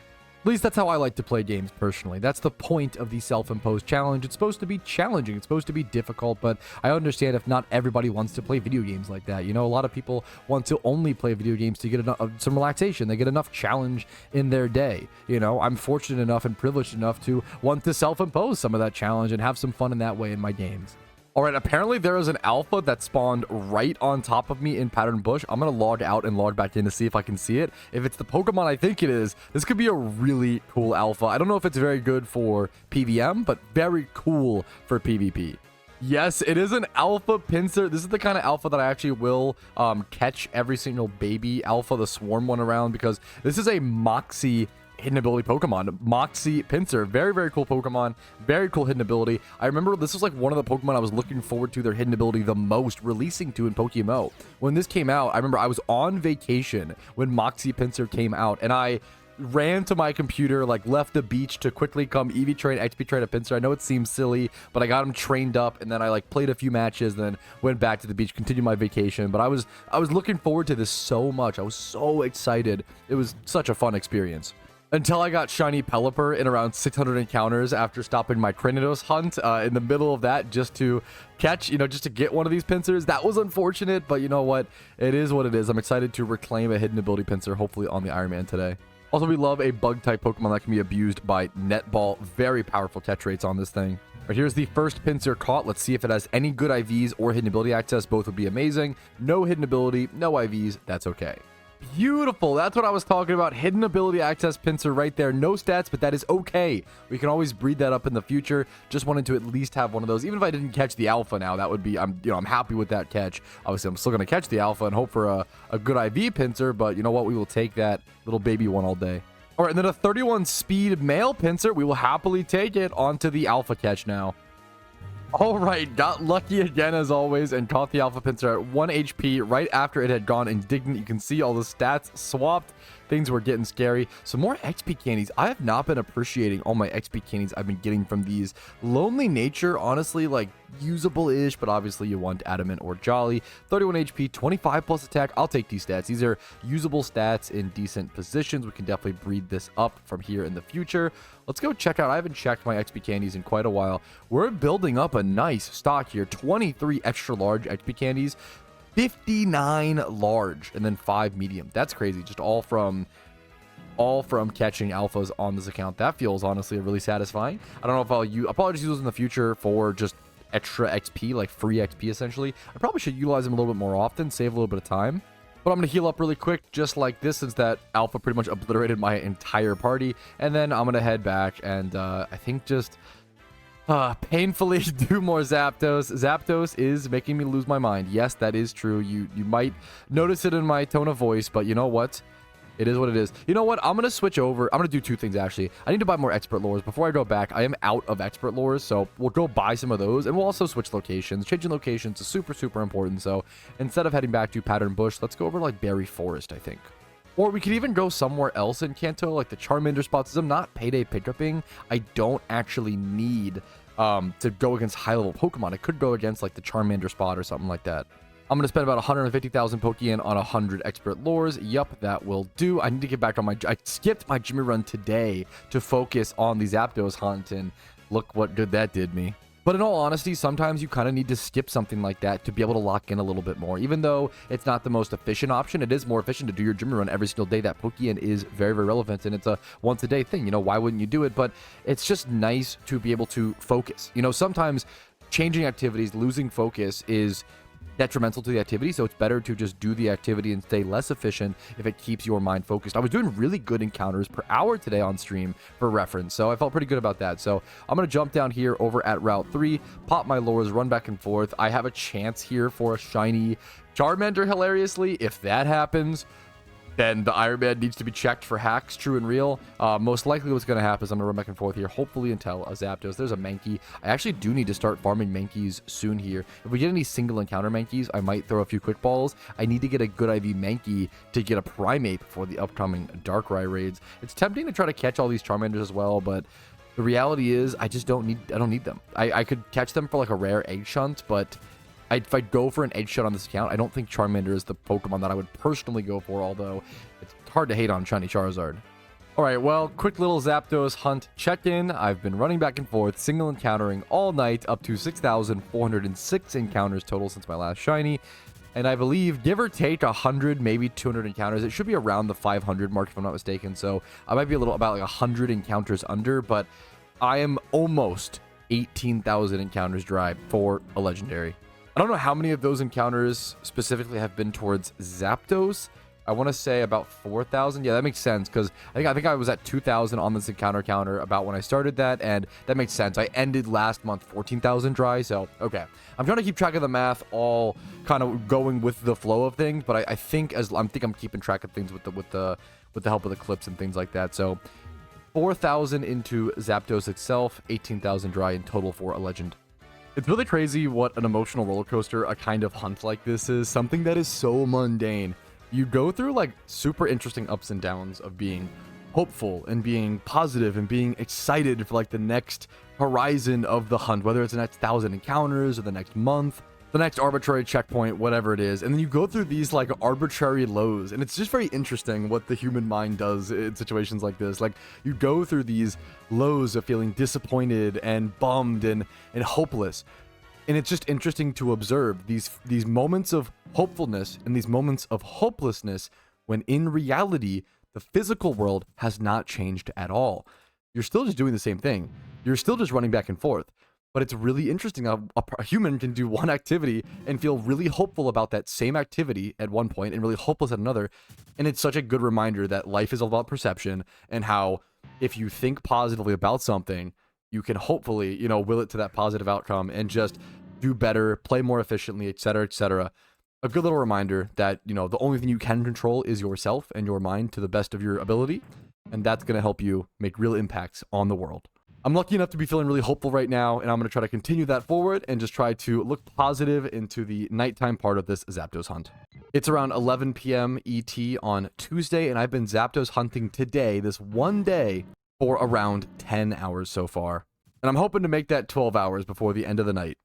All right, I am now pushing the almost 6,700 encounter mark, hoping to do about one more hour, maybe 1.5, maybe 2 if I'm really pushing it, but probably about an hour or so more of hunting before bed. And worst case scenario, honestly, I'm looking forward to tomorrow. I do want to get back to my Jimmy run tomorrow. I think skipping that today was a naive decision, but it was worth the lock, and we already talked about that to some extent. It was worth locking in, and then tomorrow I'll do my Jimmy run and then jump into a Growlithe catch event. And thankfully, the Growlithe catch event is in Kanto, so I can do the catch event tomorrow, have a chance for a shiny Growlithe, have a chance for all the normal catch event prizes, which are obviously amazing on the Iron Man, and then also simultaneously hunt for Zapdos since the location itself is in Kanto. So that should all work out beautifully. But for now, this is probably the last time I'll see you guys for tonight. I'll update my encounter counter if I do a little hunting on my laptop, and I'll see you guys bright and early tomorrow for a Jimmy run, catch event, and hopefully the key out of Legendary Jail. All right, it is another beautiful morning on the Iron Man account. We're starting at 448 hours played. Sheesh, I can't believe we're pushing that 500 pretty intensely here. 6,865 encounters. We are a little bit over 18,000 encounters dry for Zapdos now. I'm hoping to get it below 20k. We'll see what happens. We have a catch event today in an hour and a half. It is a Growlithe catch event in Kanto, so I have a chance to get the Zapdos while doing that catch event, which would be a dream come true, and getting some good Arcanine breeders, which could be possibly maybe use Arcanine for fire type raids. It's unlikely. He doesn't really do enough damage, but he wouldn't be a bad back like B tier, C tier option. So we'll be doing that. We have an hour and a half until that catch event begins. I'm gonna go ahead and go start my Jimmy run. I am doing my Jimmy run today as much as I am hard going for Zapdos. I am really dedicated to this hunt right now, and I don't feel like I can operate without doing it. But I'm gonna do my Jimmy. I'm not gonna be so neglectful where I don't do my Jimmy run. So I'm gonna go do my Jimmy run. We're gonna go start that, and then after that we'll go hunt Zapdos for a little bit and then go head over to the location. We might even go hunt Zapdos at Route 5 before the catch event starts, for example. So let's just jump into it. I think this is Jimmy run number 16 in total so far on the account. All right, we are starting this Jimmy run at 1,409,000 Pokeyen. It is Jimmy run number 16, I believe. We have 15 done. We're also XP training our Charizard, starting at level 57. Let's just go ahead and pop our coin. 14 coins left, 13 after this. Let's just jump into it, man. All right, that is the gym rerun done with, up to 1,673,000. So an over 250k in 1 hour gym rerun. Our Charizard now up to level 70, getting him nice and up there. Level 80 is what I'm shooting for, but obviously up to level 100 would be ideal. And then our Typhlosion, we need to rechange to gym tally 16. We've done 16 gym reruns so far on the account. All right, now that I have been working on my Pokedex recently, I do actually need to do some more box cleaning somewhat soon. I'm not going to do that right now, but I will have to get back on top of this at some point quite soon. So we're filling up a little bit. We're thankfully mostly clean. I've done a really good job keeping track of my PC boxes. Thankfully, I know that I can get messy is what I'm worried about. So let's just keep track of that for now. But it is time to go get ready for the catch event. It should be down here on Route 5 below Cerulean City. I think I need to go buy some more nest ball though. Yeah, I'm at 52 nest balls. I'm gonna go buy a few more of those over in Unova with our newfound Jimmy Run Pokien. So we're gonna go buy at least 50 more to get prepped, and then I'll be over at Route 5 running back and forth, just looking for Zapdos and eventually prepping a Growlithe catch as we get closer and closer to the event. But we have 24 minutes, so we are ahead of schedule. We're actually early to this catch event. I just realized catching Mankeys are also a valid species for the event. That's really good for me. I really want to catch a bunch of Mankeys. I need to get a good Primeape for the upcoming Darkrai raid and other like fighting type Halloween raid. So getting a good Primeape is on my radar. So I'm excited to hopefully catch some good breeders for a raid Mankey during this event. It's, you know, 2-for-1 special. Do you have a plan to egg hunt on the Iron Man? Dude, I actually really do. That's something I really do want to do, but it's something that is hyper endgame. It's something I'll do like after event season, after I get like all the utility, PVM, like get a lot of the main account stuff done. It's something you do when you want to like, it's like a final hurrah. An egg hunt on the Iron Man would be like a final hurrah, possibly the final goal that I ever do on the account. It would take 2 years on average, and it would be okay, weekly Iron Man progress episodes are done with, you know. It'd be time to just play the account as per normal, and then when I get the egg, you know, sort of thing. It would be a crazy beautiful journey. It'll be really cool, dude. I'm curious to see who will be the first person to get an egg shiny on the Iron Man account. That'll be a cool as fuck server world first Iron Man to get an egg shiny. Will be a beautiful name to be known. All right, the event begins in about 5 seconds or so. 2 seconds, 1 second. Let's go check global chat. They should say that it's begun. I think, yep, the event has officially begun. Let's throw our first nest ball. Good luck to everybody. There's a lot of people participating today, guys. Good luck to everyone hunting. Here's our first catch. This will be an adamant synchronized nest ball catch event for me personally. Rash nature 104, very average Growlithe catch. That's how it goes. Let's jump into it. We got an hour of catch event to do, fellas. This is a nice breeder. Field egg group 20 plus in every single stat except for attack. Really good special attack breeder in the field egg group. Not a stat that's particularly relevant, but Typhlosions, I already have my Typhlosions, but there are some, I mean, Vulpix, Ninetales, great example of a special attacking field Pokemon. So not a whole lot of field egg group special attackers, but there are some that are very relevant in the game. So it's always good to get breeders for those. Holy fucking shit. 4 times 30. This is stunning. Good God. Yeah, good God is right. 4 times 30 in a row like this is, oh my goodness. This is a stunning catch. Yeah, this guy's gonna win. I don't know if yeah, we could pack it up and go home. There's 30 minutes left. I'm gonna keep catching for fun and for second and third, like RP chance. This is insane. This is a 190 Vulpix apparently. I thought 176 was gonna win the event. I was wrong. My mistake, dude. 190. Caught at the right, 4 minutes ago. This is like, I'm like chills. Like, this is just shocking. Holy crap, dude. This is so insane. 4 times 30 like this is crazy. Yeah, so it's okay. Vulpix is +5. It's a 175 +5 for Vulpix, 180, and then +10 for Adamant. I just can't stop staring at the stats. Like, this is gorgeous. That's insane. What a once in a lifetime catch. That's just, congrats to that guy. That's just ludicrous. That's legendary, man. Congrats to him. Holy shit. This is a great catch. This plant egg group, dude. Beautiful. Plant egg group It'll have to be for a plant physical attacker, which is not a ton of, to be fair, but really good stat placement. Could breed this over, brace the speed on another Mon. Beautiful breeder there. I'll do a lot of box sorting after this event for sure before I head off to Zapdos, or maybe do a little bit of box sorting off stream. That could always save that for an off stream activity. All right, this is definitely my last catch, this final Oddish.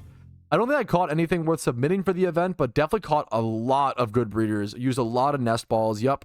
Very happy with this event. Like, very solid, average to above average event for me personally. I'm going to go sort some of the 1x31s, and we'll just move on over to... I want to get back to Zapdos, though, as quickly as possible. We are in Legendary Jail today, fellas. I'm trying to make that final push. 18,500 encounters dry. Let's see if we can finish it up. We caught a lot of Pokemon in that event, dude. Look at this. There's some, about 10 or so down here, and then a whole box of Pokemon over here, and then like one more Oddish. This can get released for sure. We'll move that over for now. I don't want to spend too much time box sorting. I want to do that later. I want to go for my Legendary, but what we can do is quickly see how many 31s did I get. That's what we'll quickly check for. So, also, these are from Mons I haven't sorted yet, so we'll move all these. If I have the... I'm probably running out of space, though. Yes, I'm running out of space very quickly here. Again, I have to do some major breeding soon. I've been trying to stack my Pokéyen up for that. Yep, I'm out of space. Oh, man. I've been trying to stack... Wow. Okay, I'll just move these down here then, I guess, in one little semi-row area, but that's... I've been trying to stack my Pokéyen so I can actually do a bunch of breeds, because I need to start just collective mass breeding and getting like 4x31s and like 3 and 4 and 5x31s made, just so I can clear space. Box clearing breeding will begin very soon, I believe, but we'll have to see. For now, we go back to Zapdos Jail. Let's begin. 7,089 encounters today, fellas. Okay, we do have catch event results, and dude, all I can say is like, holy fuck. Catch events, I feel like there are way more people showing up to catch events because of, I'm sure, a lot of factors. Like, I'm sure Iron Man's one of the few factors, but it's a lot of, like, the game growing, etc., etc. Fourth place being 12 points is just ludicrous. That's insane. 12-point fourth place, also with all the high bonuses. Like, that's even more impressive. That's crazy. Yeah, 12 is wild. Third place, we have Plippy Plop with an amazing username and a score of 178. Second place, Weiss with 180. Congratulations, dude. And then first place, the Shiny Growlithe winner, Zalog, the person who got the 190 Vulpix, dude. That was a legendary catch. Like, that was just insane. The point bonuses were pretty crazy for this event, don't get me wrong, but catch events in general, like, historically, I'm going based off of 145 catch event, you know, history, 10 years of, or more, sorry, 13 years of doing, 12 years? 12 years, like, my math's terrible, 12 years of doing catch events, right? That's what my numbers are usually based off of, and my numbers are becoming wrong and outdated because the game is growing so much.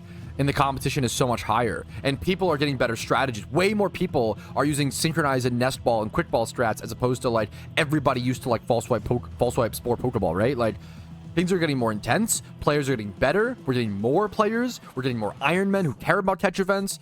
It is becoming harder and harder to win catch events, I'm not gonna lie. It's really interesting. It's really good competition to see, though, but things are changing in Pokemon for sure, and in my opinion, for the better. It's crazy. It's really interesting to see. I think my goal today, I'm going to try to hunt for Zapdos all night. The dream scenario right now is get Zapdos today and take off to do Sinnoh storyline starting tomorrow and Friday. That's the goal. That's the dream goal. However, if that doesn't happen, I don't know what I do. I should be able to reach 20,000 encounters dry for a legend today. Once I hit 7,500, that will officially be 19k dry. And then once I hit 8,500, that will be around 20k dry. So if I lock in, I can do 1,300 more encounters. It's not even that many hours, actually. Let me see. 1,300 divided by 300. It's about 5 more hours today. Yes, I've been grinding most of today. It's pushing around 3 p.m. I should be able to get this for sure. I should at least get to 20k dry on Legendary today, or hopefully just get the Zapdos before I go that dry, but we'll see what happens.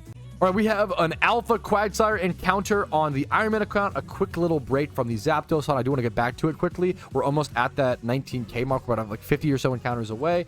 Male Alpha Quagsire. This will also be my first catch in the Pokedex, which is kind of funny. So we'll take a Pokedex entry as well as a good Alpha catch. Unaware Quagsire, very relevant for PvP. Very relevant for PvP. All right, caught ourselves a Quagsire. Naughty Nature. This is like, okay, I'm kind of being a little... I'm stretching a little. This could like arguably a UT. You really don't want to be minus Spadef on a Quagsire. You want to be tanky, but this is like really close to being your competitive Pokemon. The fact that you would take this Quagsire and go like mixed offense with it, I think, which is kind of insane. But it would throw people off guard. That's for sure. So, well, maybe I will turn it into a funny comp with like Scald. Earthquake is fantastic, and then I don't know what the other two moves would be.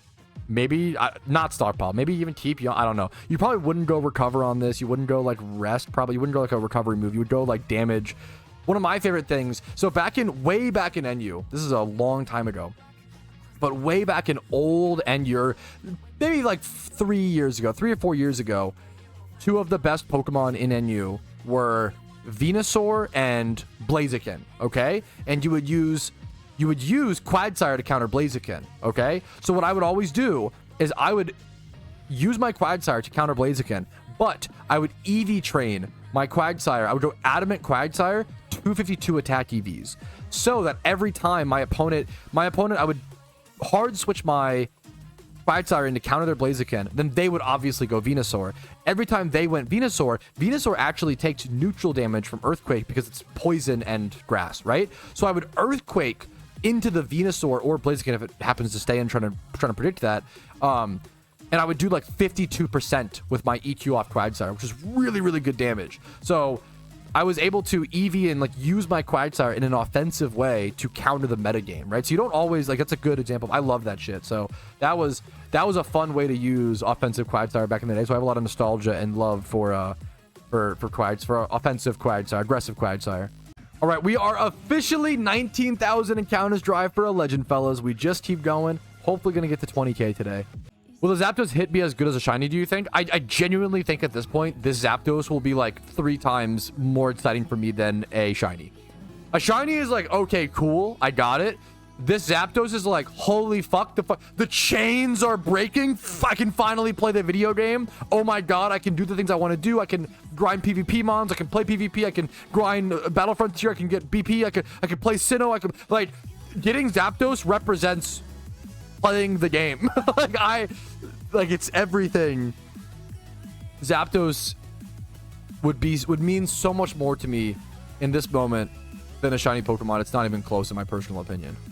All right, and now our daily after stream Zapdos hunt continues. We're at 7,880 encounters on the encounter counter. It's a good little checkpoint to keep in mind. I'm really hoping to get Zapdos tonight, because if not, I probably have to start Sinnoh tomorrow regardless and just move on for a while. Unfortunately, if I don't get Zapdos tonight, I probably won't be able to go back to the Zapdos hunt itself for at least a few days, maybe even a week. I really need to move on to Sinnoh, do other things, and actually make proper progress onto the account. But it's just eating away at the back of my mind like a little bug in my brain telling me that I need to get Zapdos before I can do anything else. All right, I missed the exact encounter itself, but that is officially 20,000 encounters dry towards any legendary. Some of these encounters have gone towards Raikou, some have gone towards Articuno, and a lot of them have gone towards Zapdos. And still, unfortunately, for better or for worse, nothing. You know what? I was expecting something like this to happen on the account. You know, it's only fun. It's honestly only fun if you have super good luck or super bad luck. And that's kind of how I've always played Pokemon, always have played games.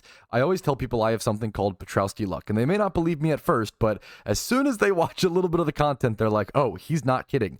I always say Petrowski luck is the fact that I either go super lucky or super unlucky. And this Iron Man, Iron Petrowski is just continuing that trend. This account has been super lucky in a lot of ways. The shiny Beedrill, the shiny Tentacruel, the shiny Ponyta, all the different nature rolls, the 5x31 Charizard situation, that catching that Mightyena. Do not get me wrong, winning the catch event, like, do not get me wrong. I don't mean to sit here and complain on my high horse of good RNG just because I've gone unlucky for one thing on the account. Does going unlucky for the legendary still suck and feel bad? Yes, and that's okay. But you know what? We've done a damn good job so far, and I'm proud of myself for pushing through for 20,000 encounters, but I think it's finally time I push through for something else, fellas. I'm going to head back to the nearest PC, go check my boxes, see what Magikarps I have access to. I'm pretty sure I should have some decent Pokemon, but essentially I'll be preparing myself tonight. Is around 8 p.m. ET on, I believe, Wednesday night. I'll be preparing myself for tomorrow so I can go ahead and start the Sinnoh storyline bright and early on Thursday morning. Now, I'm going to go ahead and use the fact that I need to prepare for this next storyline, this final storyline, as sort of a little cheek opportunity to go ahead and get through with some breeds. I have 5 Pokemon in my party that will all get bred right now. I have this Magikarp. I'm going to go ahead and throw a speed brace onto this bad boy, pair it up with this Ditto with an attack brace, and then after that is done, I will Everstone this Magikarp. I'm going to go ahead and put that on there actually so I remember. Put an Everstone on this Magikarp, speed brace the other Magikarp. I have to actually make sure I make this breed come out as female so it can pair up with this properly. Give myself a 2x31 adamant Gyarados for the Sinnoh story. This will also be the perfect chance to go ahead and EV train a Scraggy that I have sitting in my boxes. It'll work as a beautiful naughty Moxie Scrafty that I can go ahead and use for the storyline. Look at these stats. After I EV train it, it'll be perfect to go ahead and just use as a storyline mon, which is very funny. I can also go ahead and use this Heracross that I have over here. This is the benefit of having these like lower level, like un-XP trained UT PVM Pokemon, is you can use them for the storyline like this. Now, thankfully this is the last storyline, so I don't want to over prepare Pokemon. You know, sometimes it's easy to get analysis paralysis with this sort of thing and prepare too many Pokemon when in reality, this should be plenty after I go through these few breeds. All right, here is the first Magikarp breed, 2x31, just like that. We're not worrying about the nature. I do need this to come out female. That would mess things up if I didn't pay for that. So make sure that comes out female. You can pair it up with that breeder afterwards. And I am also doing this Moxie Pinsir breed. Now, this breed is really weird. I just have this pretty good Wurmple, and I'm just trying to basically roll up as many stats as possible on this Pinsir. Hopefully not this attack. That would be a waste, but try to keep the attack high. The defense can't really be rolled up. Even just rolling up the Spadef and speed, I feel a little guilty. Part of me doesn't want to actually waste this Wurmple breeder on this Pinsir, but it does have Moxie SS. It is like a hidden ability Pinsir, which is pretty cool. And something I'm gonna have to get used to on the Iron Man is pairing up these imperfect breeders, because sometimes just getting the breed going, clearing out the PC space is better. I'm never gonna find the perfect puzzle pieces for a lot of these breeds. And speaking of clearing up some PC space via breeds, let's go ahead and make ourselves a 2x31 Meowth, because why not? That catch event earlier left us with a lot of field A group breeders. I want to try to work through a few of those. Now, this next breed right here is a great example of I just have way too many things in my boxes that are almost good breeders. It's kind of awkward. I actually need to go ahead and roll the HP here, embrace 21 defense. It feels weird, but I'd rather let this medium roll at 23 most likely and kind of lock in the 21 defense versus let that roll between 14 and 21, if that makes sense. Then we keep this Spadef high, the attack 31, and then have a random little nature roll, which could be relevant as well. That'll be a nice little male breeder. I arguably could have not paid for the gender there, but generally when you have a breed in that position, you want it to just be one breed away from being done. So it's better for it to be male on average there, I would presume, but that's just my theory behind it. There's a lot of RNG rolls like that with on the Iron Man account. It's a lot harder to solve those things, so that's a tougher one. All right, Pinsir comes out. It didn't really high roll too many stats. Medium rolled attack, though. I mean, that's a good thing. It didn't high roll, waste the high roll there.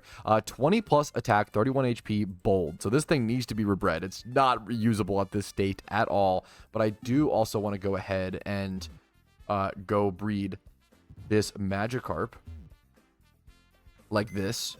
This carp with this carp. And I need to put some correct items on them first. One sec. Here, I got many comments on my recent YouTube video saying that you can actually put the breeding items on them while they're in the breeding center. I am not used to that, so I want to try that. Yes, apparently you can just do that. How? Let's see. That honestly is really nice for visual clarity. Ooh, it even only brings up the ones you can use. Good shouts from the YouTube comments. I appreciate that. That is newer to the breeding menu, and I'm just not used to that. So my boomer brain has to adapt to newer, better mechanics like that. So I appreciate that a lot. A big part of the Iron Man account is always adapting and trying to get better. So shout out to you guys for calling that out. That's much more visually beautiful as well. So Everstone Adamant 2x31. Not a perfect carp by any means, but we'll take it for an awesome, perfect storyline carp. And let's try to breed this Pinsir up a little bit as well. This Meowth hatched Adamant Nature. Was that it must have been a random roll, right? We were just trying to breed up some stats on this thing, I presume. 31 HP, 31 defense, 20 plus speed. Nice little field age group breeder here. I'm just going to plop that over in the 2x31 box. That is fine there. I think storing stuff there whenever possible is nice. I showed my Flame Body Pokemon on me as well, though. Totally forgot that for all these eggs. Pretty chill evening, so I'm kind of just doing some things before the big day tomorrow and unwinding after all of that Zapdos hunting.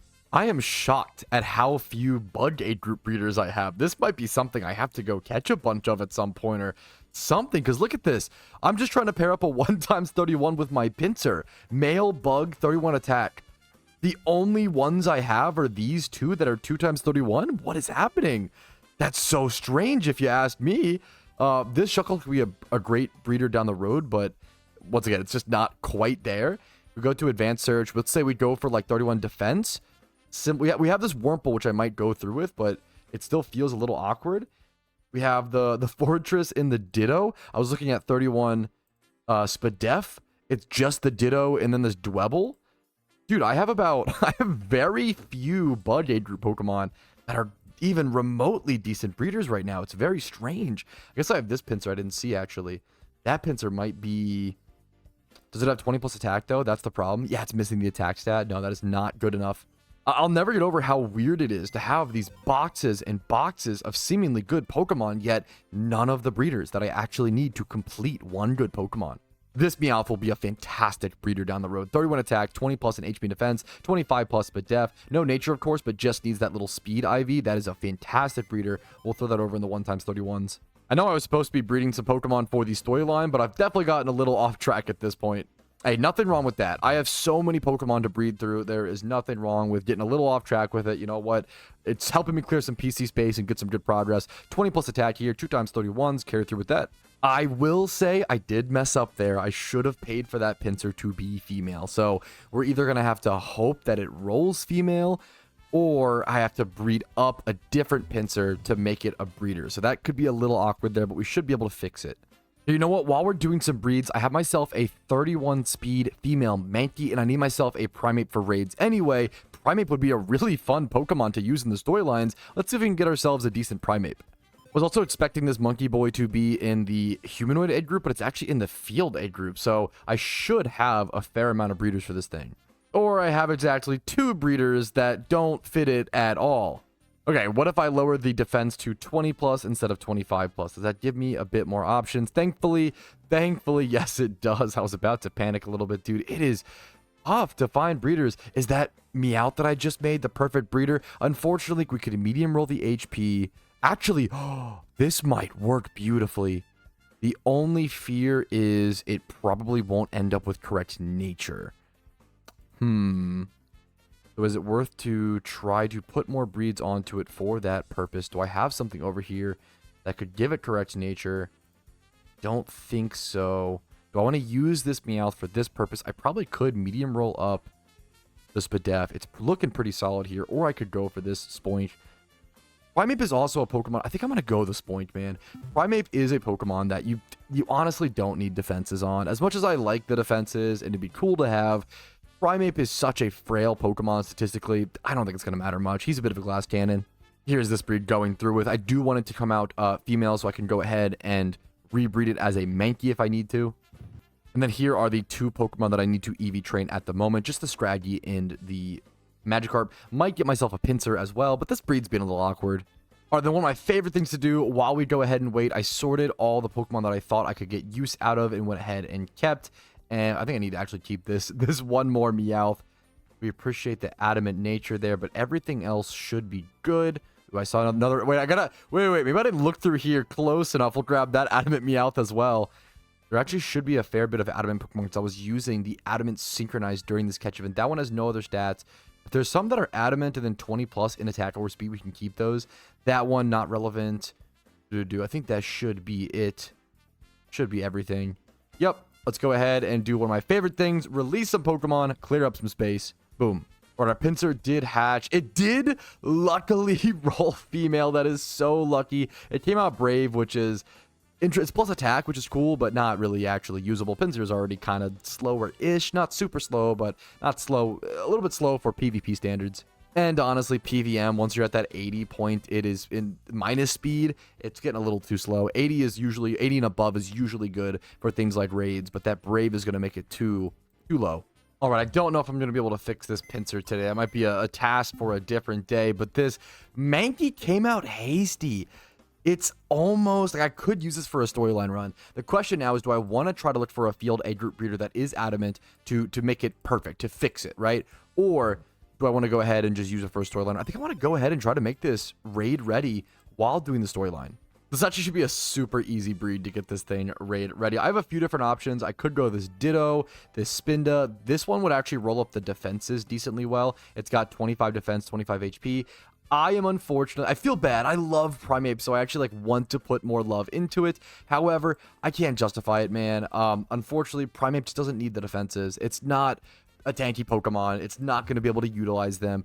I have to make the more objective decision and let these defenses, the defense stat, just the defense stat, go to waste, essentially.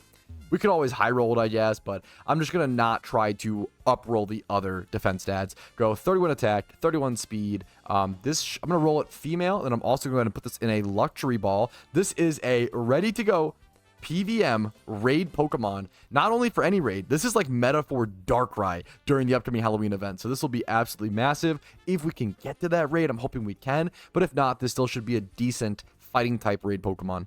One of my favorite YouTube shorts that I've ever had the privilege to make was something called like the Primeape market is exploding. And it was all about how last year when Darkrai released, the Primeape market went crazy. Primeapes got really expensive because all of a sudden this random, apologies for my insults towards you, but shitty Pokemon in all aspects, not used in any part of the game, all of a sudden became meta for one of the coolest raids and one of the coolest activities in the entire game, a Darkrai raid, the first ever uber legendary Pokemon added to the game. You needed a Primeape to get it.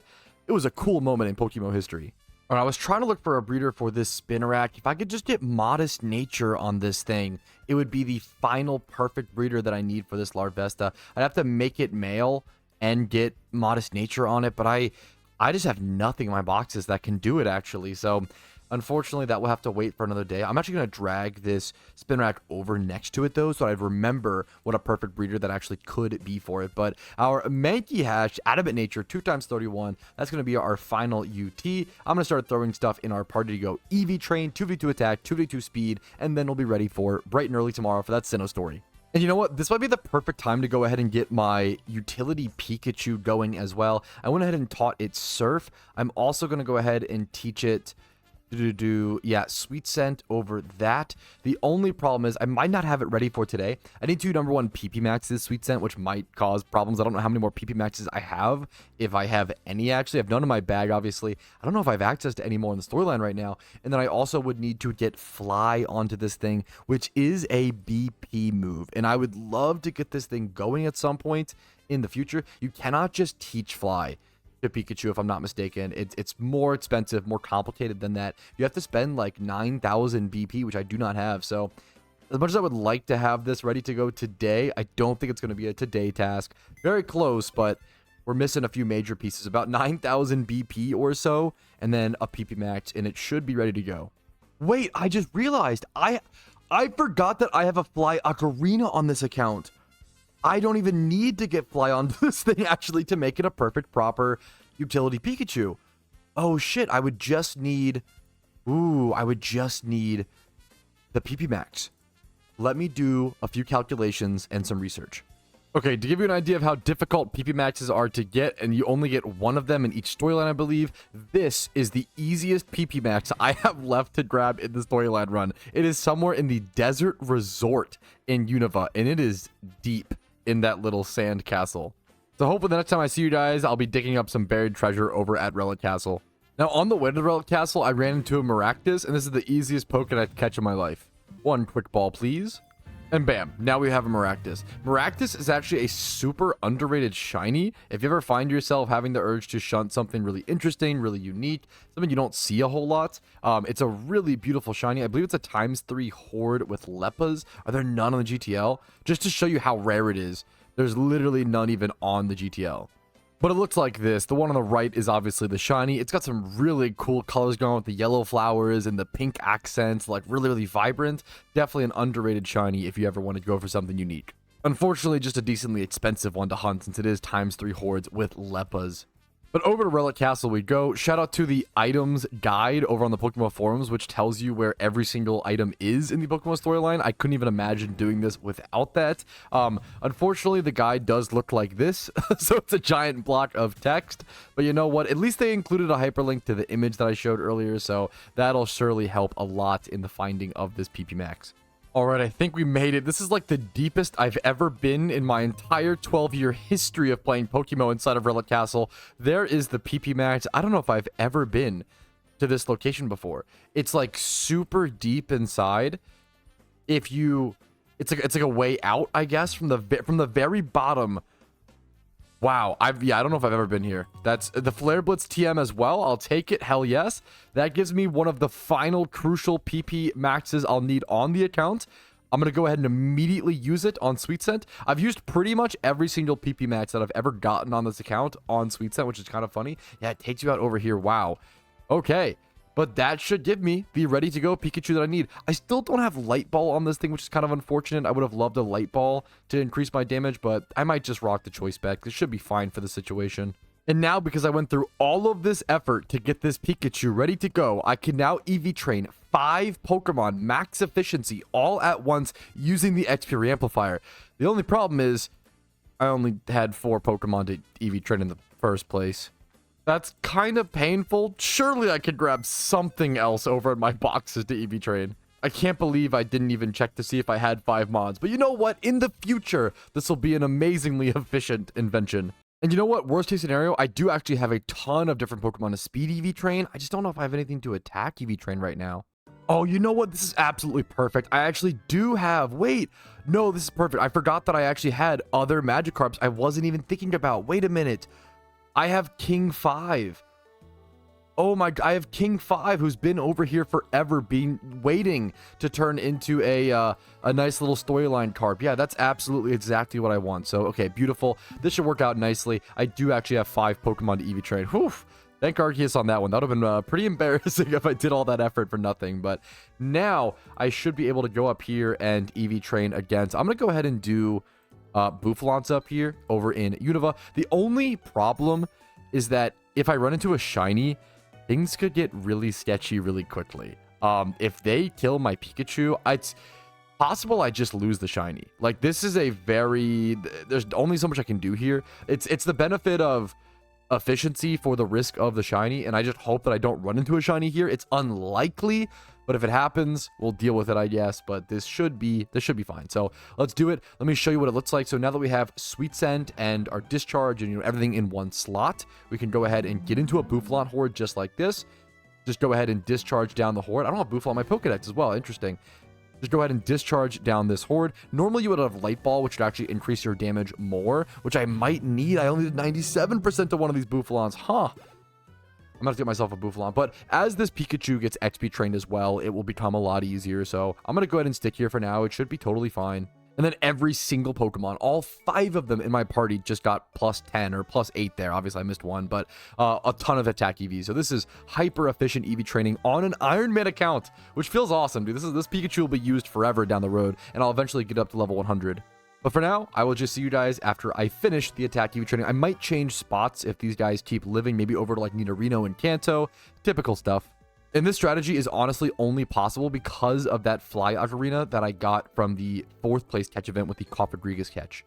Alrighty, and that is attack EV training done. Everything should have 252 attack EVs. I don't know if I went over all these Pokemon in detail, so you know what? Let's go ahead and give them, their moment to shine. First things first, we have this 2x31 Adamant Gyarados, which is mostly just going to be used for storylines, but it could be a decent PVM Pokemon to some extent. Probably not going to be a PvP target. I really do want to get myself a good PvP Gyarados made at some point. It needs to have some decent bulk, though, as well, so we'll get something perfect at some point. This is King 5. I named all of my different Gyarados as King and then a number to represent how many of them I actually had stockpiled.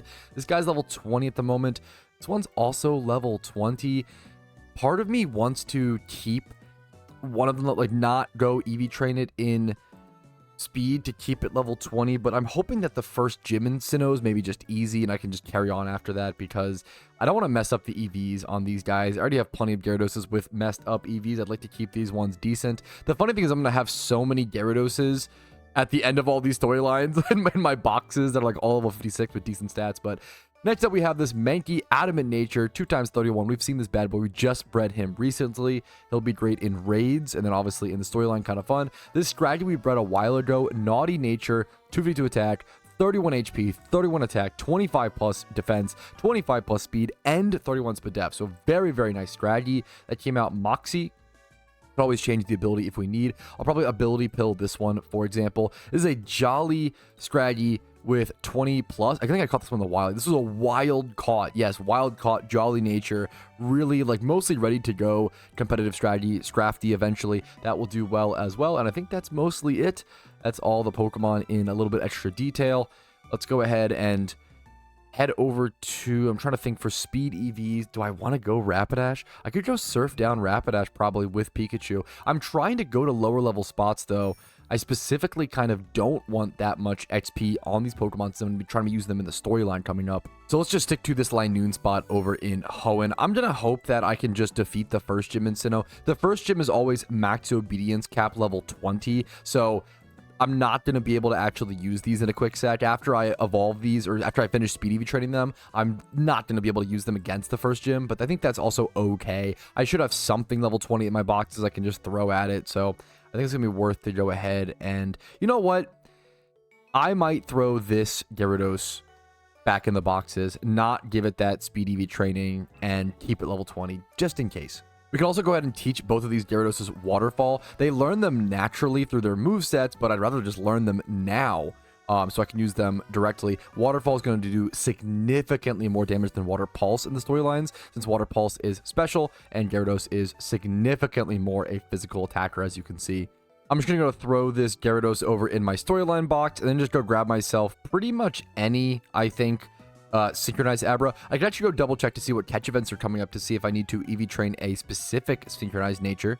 And yes, there actually is a catch event coming up with the Jolly Nature being the best synchronized. So we'll go ahead and go EV train this Abra, literally level 1 with Jolly Nature. So that'll be super nice. Otherwise, I wouldn't be able to use that in the upcoming catch event. And also, Jolly is just probably one of the best synchronized natures you could have ready to go on an Abra. All right, but for now, I will see you guys after I'm done speed EV training. Or maybe I won't see you at all until tomorrow morning when it's time for the Sinnoh grind. We'll have to see. I might do a little bit more Zapdos hunting. I know that sounds sick in the head, but maybe I'll do a little bit more Zapdos hunting before the end of the night as well. Just something to kill the time, pass the time until bedtime, and then the Sinnoh begins tomorrow. Take a shot every time I say Sinnoh tomorrow or Sinnoh in the next 24 hours. And for legal reasons, please don't actually do that.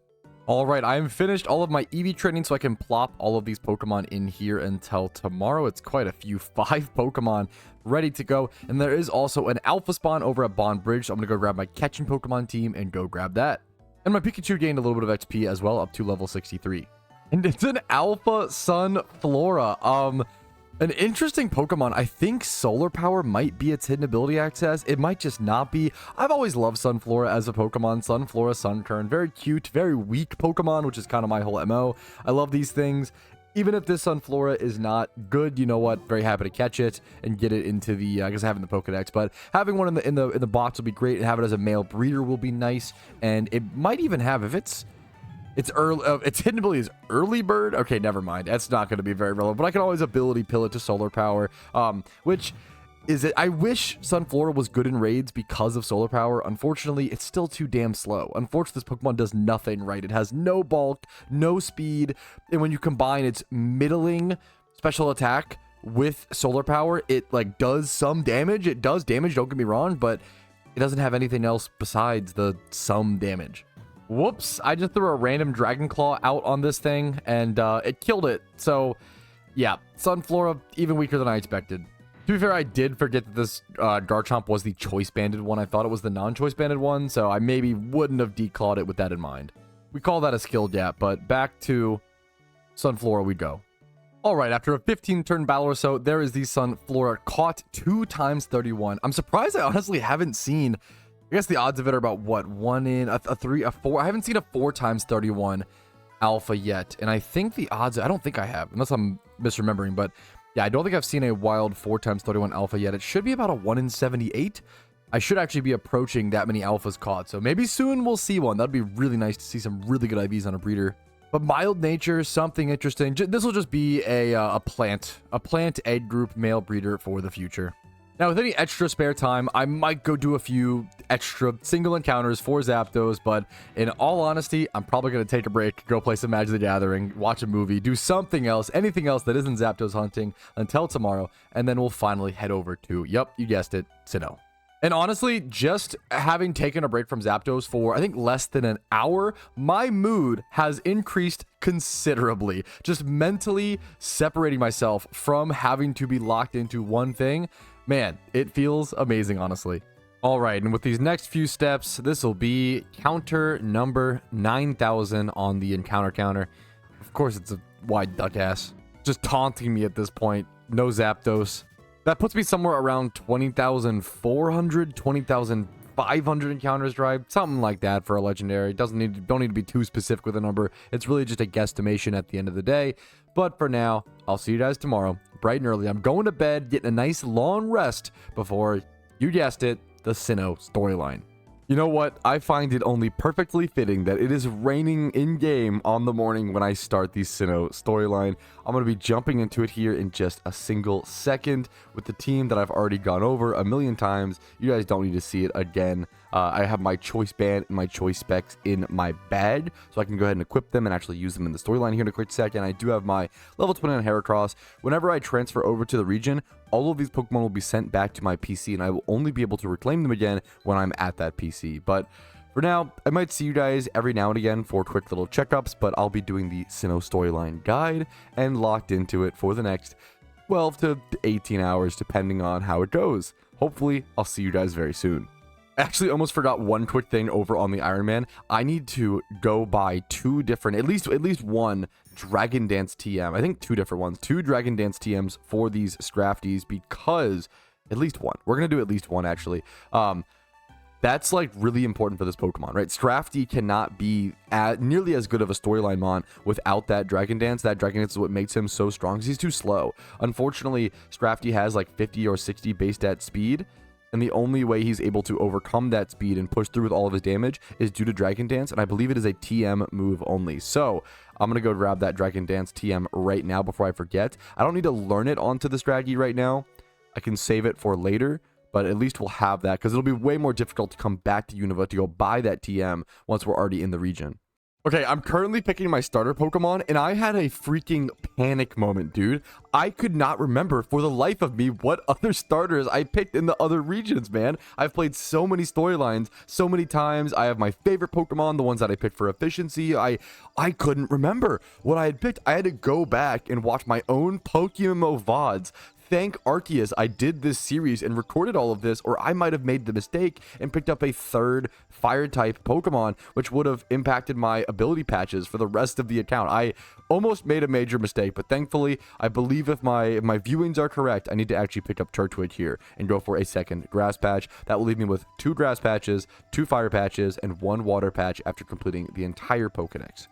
All right, it was a tough decision, but I went ahead and did go with the Turtwig. I want to make sure that I have the 2 fire patches, 2 grass, and 1 water.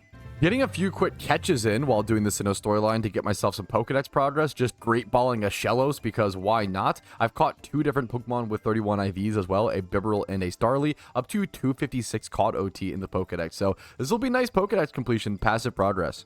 All right, I am now passing by in Sinnoh, the location where I will be farming Rotom quite a bit here in the future. Rotom, one of the most important Pokemon in all of PokeMMO, being relevant in every single PvP tier, kind of having fallen off in doubles at the time of recording, only 4% usage, but over in UU, one of the top 10 most played Pokemon, almost always in Rotom Wash, usually honestly top 5. Over in UU, it's used in 2 different forms, Rotom Mo and Rotom Heat, both used in UU, and then over in NU, base form of Rotom is the top 3rd most played Pokemon in the tier right now. So Rotom's never been that good in PvM for the most part, at least in terms of high damage. It's just kind of like bulky and decent all around, but it's really, really good in PvP. And as a renowned Scizor hater, I love a Rotom Wash to help me check opposing Scizors.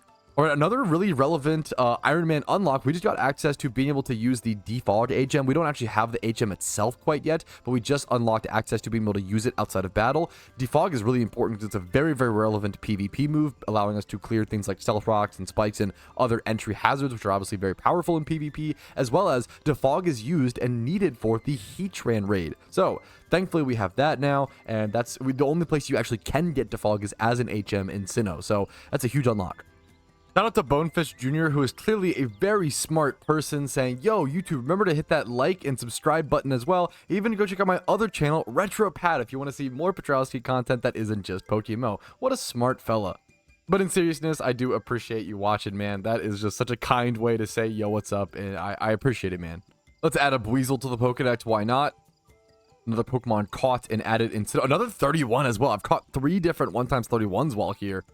And this spot actually unlocks one of the best single encounter shiny hunting spots in all of PokeMMO. You do need to pop expert lures to be here, like you would for any sort of good single encounter shiny hunting spot. But this spot has access to Scyther, Breloom, Sudowoodo, Mr. Mime, which are all 4 rare shiny Pokemon, as well as also having things like Cricketune and Roselia and other cool common shinies you can single encounter here. So I've spent a lot of time here personally single encountering. It's a great shiny spot.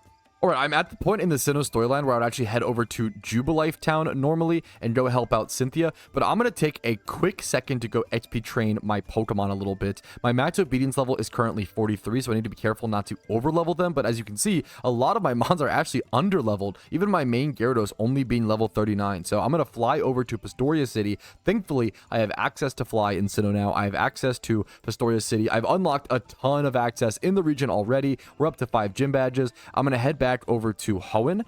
I'm going to use my utility Pikachu that I have been using recently. And I'm going to go try to XP train, at least for a little bit, some of these Pokemon. My main concern is I was going to go XP train over in Hoenn at Tentacruel. I don't think my Pikachu is high enough level yet to actually kill these Tentacruels. So I have 2 options. I think I'm going to go Unova and go XP train over at either at Pelipper or Mantine, since they are 4 times weak to electric. That's the best place to train one of these utility Pikachus.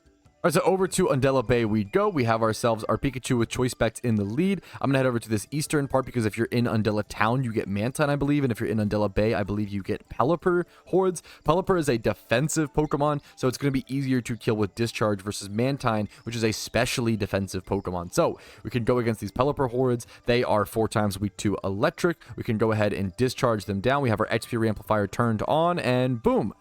This will get us some really decent XP. Now, we do, once again, want to be careful. We want to be careful not to over-level our Pokemon.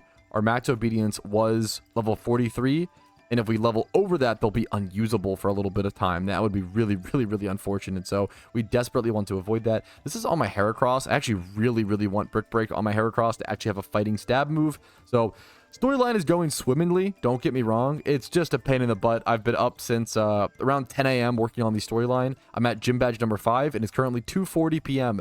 to give you an idea of just how long it takes and what it entails. While recording a guide for the storyline, it usually doubles or triples the length of actually speedrunning through the region. Hey man, but I'm happy to be the guy who gets to record that guide. Don't get me wrong, I don't mean to complain. I love what I do. I just don't love storylines as much as other things in PokeMMO. Thankfully, we are able to one-shot all of the Pelipers as well. I didn't even think about that as being we're level 63 Pikachu. The fact that we're killing all of them is pretty impressive, even though they're 4 times weak to electric. All right, here's our Scraggy evolving into a Scrafty. I do believe that actually adds him to the Pokedex for the first time as well. So hell yeah, new Pokedex entry and one of my favorite Pokemon. Scrafty used to be like a top 5 favorite Pokemon for me. I love him so much. Very cool shiny, very cool design, very unique stat distribution. You don't see a whole lot of mons like Scrafty. Very cool abilities with Shedskin and Moxie.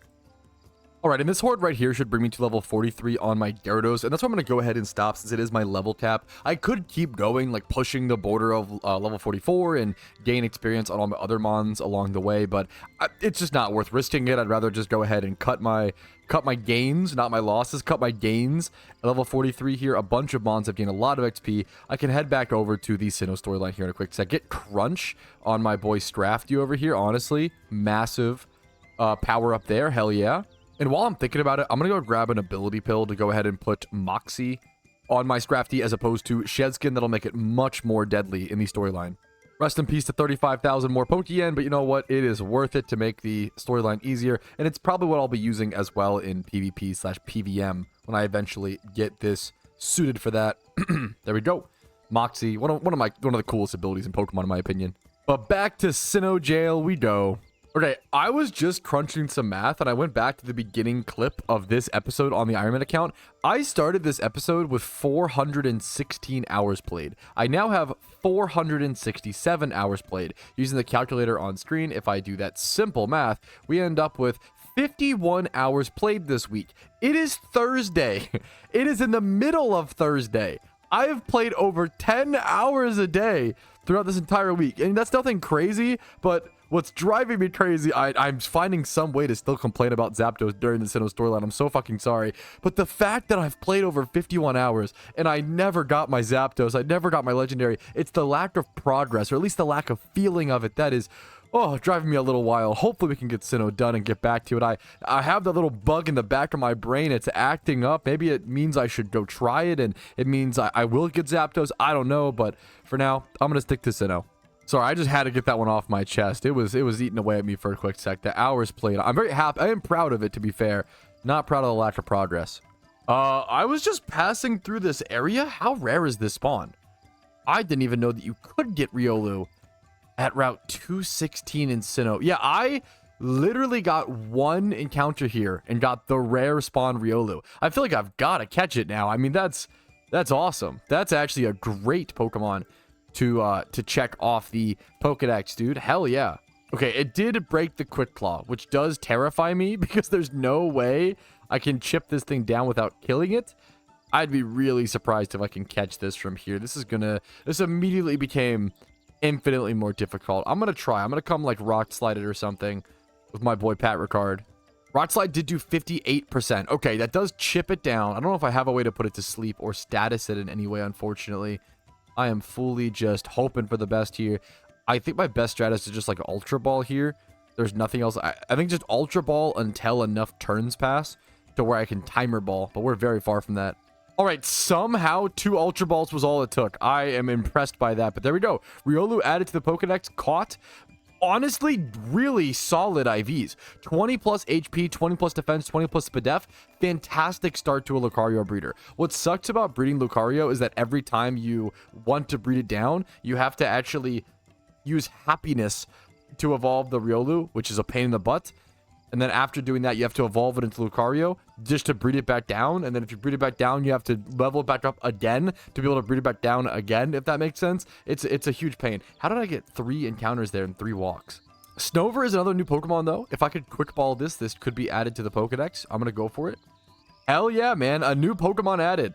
We are up to 361 caught OT in the Pokedex. Or sorry, 261, not 361. Accidentally closed the Pokemon. I didn't see the stats, though. That's okay.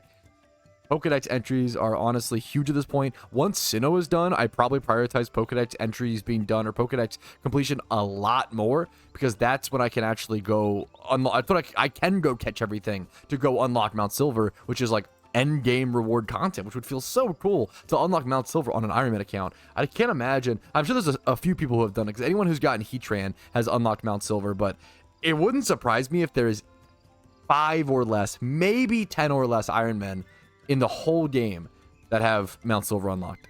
All right, I have finally found a perfect point on the Ironman account where I actually need to use XP candies. I'm preparing for the Giratina fight, or at least the Giratina dimension coming up. My max obedience level is currently 52, and look at this. I have level 38, level 37. I have under-leveled Pokemon on my hands. I don't know what happened, but everything's under-leveled, so I'm gonna go ahead and just use a bunch of the large XP candies all across different Pokemon and just see how many levels I can get them. This guy's level 38. I need good dark type Pokemon. If I give him 12 levels, that'll bring him up to what, 50? Yeah, wow. Okay, that was a lot, but I think it hopefully should be worth it. It's gonna evolve him into Scrafty. We're using a lot of XP candies here, but this is the perfect time to do it. This is what these are for, honestly. Put it over beat up for sure. And here is Scrafty number 2 getting evolved. All right, that is one Pokemon made much stronger. Honestly, for only like, this is like saving my Sinnoh storyline and this only cost me like 6 to 8 XP candies. That's kind of it, like, dude, XP candies are so good. It's actually crazy. They're pretty new. For those who don't know, XP candies are pretty new to PokeMMO. They have not been around for that long. Let's do 13 levels here. Yeah, 10 more XP candies. I'm using a lot of them here, but this is going to save me a lot of time going for the Elite Four as well. Reversal, never been a big fan of the move reversal. No, thank you. I think I just used about half of my XP candy larges. I'm not going to lie, but I think it's super worth it. This is like literally what they're for. I couldn't be happier. I took Pokemon level 44 to 50, level 39 to 50, level 37 to 50, level 38 to 50. Like, this is insane power-ups on the go during a storyline. This is exactly what XP candies are for. So I'm proud that I use those, honestly. You better use them rather than sometimes I'm guilty of the Skyrim thing of picking up every single potion, gathering every single potion, and then never using them in fights. You know, I am super guilty of that when it comes to video games. So I'm glad I pushed through that and actually used the items. All right, but now I will go ahead and shut up.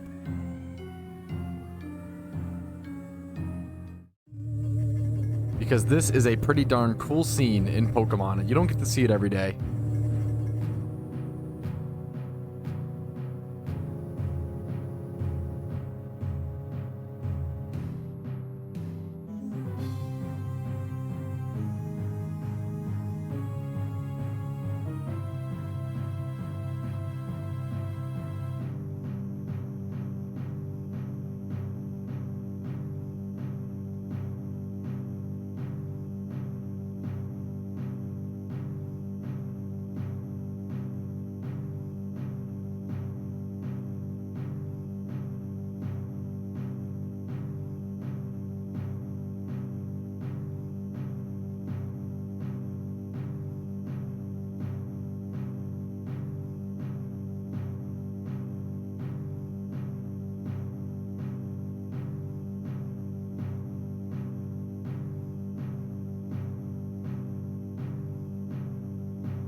Alrighty, fellas, it is time for the Giratina fight on the Iron Man account. I can only hope that I'm prepared enough. I can only hope that I have enough dark-type attacks.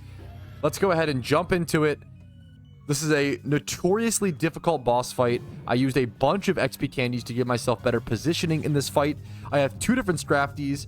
I have Intimidate, Crunch, Gyarados. I am going for full damage here. I'm just going to hit everybody with Crunch and hope it's enough. We do 7.2 with our first Crunch. I'm assuming damage is capped to some extent or either massively scaled down. We get a defense drop. We have an attack drop. He goes for his first attack, which is a poison across my party, I would presume. Yup, that's okay. That's okay. Gyarados was only normally poisoned. Scrafties are badly poisoned. That's actually the first time in my Pokemon history that I realized there's different symbols for being normally poisoned versus badly poisoned. I didn't even know that. That's awesome. Okay. I'm honestly unsure whether I should worry about the ads or not.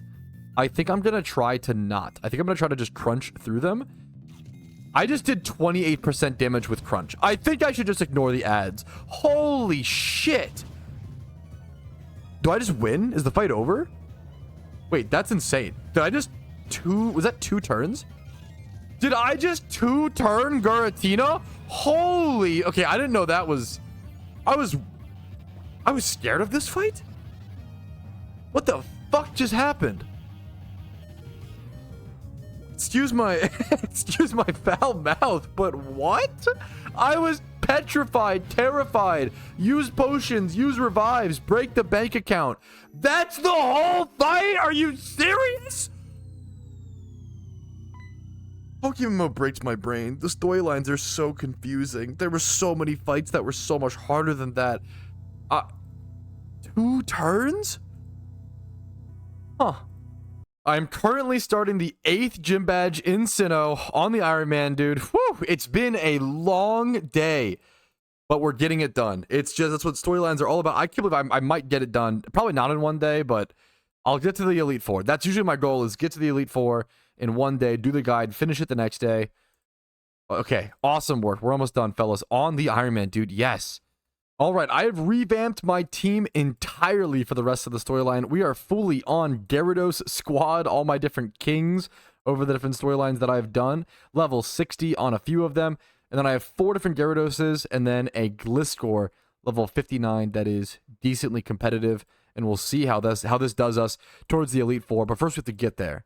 We fucking made it, dude. It only took an entire day of my life, but we made it to the Pokemon League in Sinnoh. I mean, the fact that it only took one day, I think I'm happy with that.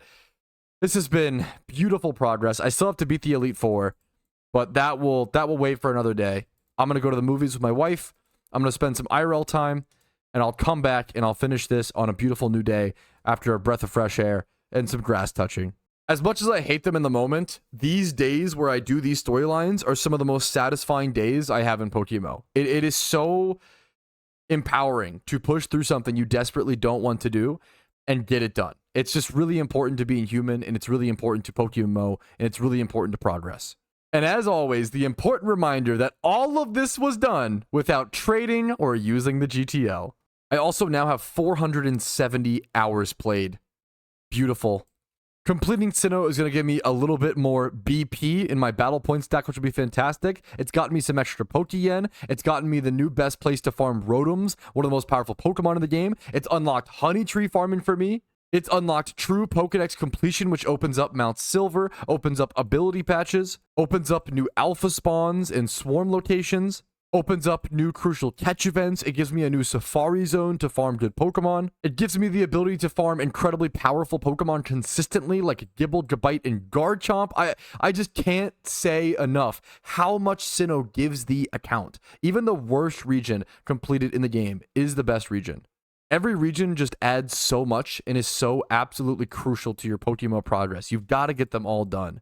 PokeMMO is arguably an incomplete game without all 5 regions done. So I'm ready to finally unlock the rest of the game. Finally start playing. The next time I see you guys, I will be taking on the final Elite Four on the account. That feels weird to say out loud. Well. I walked away from PokeMMO for 2 hours and we come back with insanely massive updates. There is officially a new in-game encounter counter. Oh, it's looking smooth. There is a 10% shiny boost for the next 28 days. And I believe Shiny Wars is just active right now as well. I can't manually... My only problem is I can't manually adjust. I think I'll just add... I'm at about 9,000 encounters on my previous encounter counter, so I'll have to just add that. I'm about 20k flat. I'm just going to round down. 20k flat encounters dry for a legendary. 9,000 dry on a shiny right now. I'll try to just add those onto the first hunt and go from there. But yeah, the encounter counter is here. A bunch of stuff is here. I did a bunch of videos covering the updates. A lot of things have changed. There was a lot of riots. An update was so problematic for the game it even got delayed. But that's not for the Iron Man series. That's for other videos. Yo, wait, that looks so sick. Wait, someone said... Oh, the visual. Someone said check out the new shiny... particle effect in the summary page. Oh, that is beautiful. Is it specific to per species? The Beedrill one is so much smaller. Wait, is that a bug? It might have just bugged, to be fair. It might have just gotten smaller. I think it bugged, to be fair. But that's very cool. Let me see if yeah, now it's fixed. That is so cool. That is so sick. I love... that's beautiful, dude. All right, all the new updates like the in-game encounter counter and current plus 10% shiny boost for the next month or so have me really excited to go do some Zapdos hunting and even like pure shiny hunting on the account. My goals are definitely shifting after this. I have to learn a lot about egg incubators, I will say, and we'll definitely be doing that throughout this series so I can eventually make a guide on it. But egg incubators are the new way we hatch eggs in PokeMMO. You can no longer just hatch eggs in your party, so that'll be a strange thing to get used to. But first things first, let me defeat Sinnoh. Let me beat the Sinnoh region, and then we can explore all the fun stuff on the Iron Man account and see what pertains to us and what doesn't. But a lot of the update stuff might end up going in the next episode, I'm not going to lie. I think the pacing ends up being better, and we have a Snubbull catch event later today, which will be the perfect ender. Especially since I kind of presume that some people are going to be too excited and too interested in the shiny hunting and other aspects from the update to care about coming to a catch event, which increases the likelihood of an Ironman having the chance to win. All right, but enough talking. Today's the day. Let's go ahead and take on the final Elite Four on my Ironman account in the Sinnoh Elite Four for you guys. Best of luck. I hope you have a sturdy Stealth Rock Pokemon in the lead of your party. A nice little Quick Claw helps out tremendously here. They're checking to see that we have all of our badges. Of course we do. We aren't a fraud. Let us in.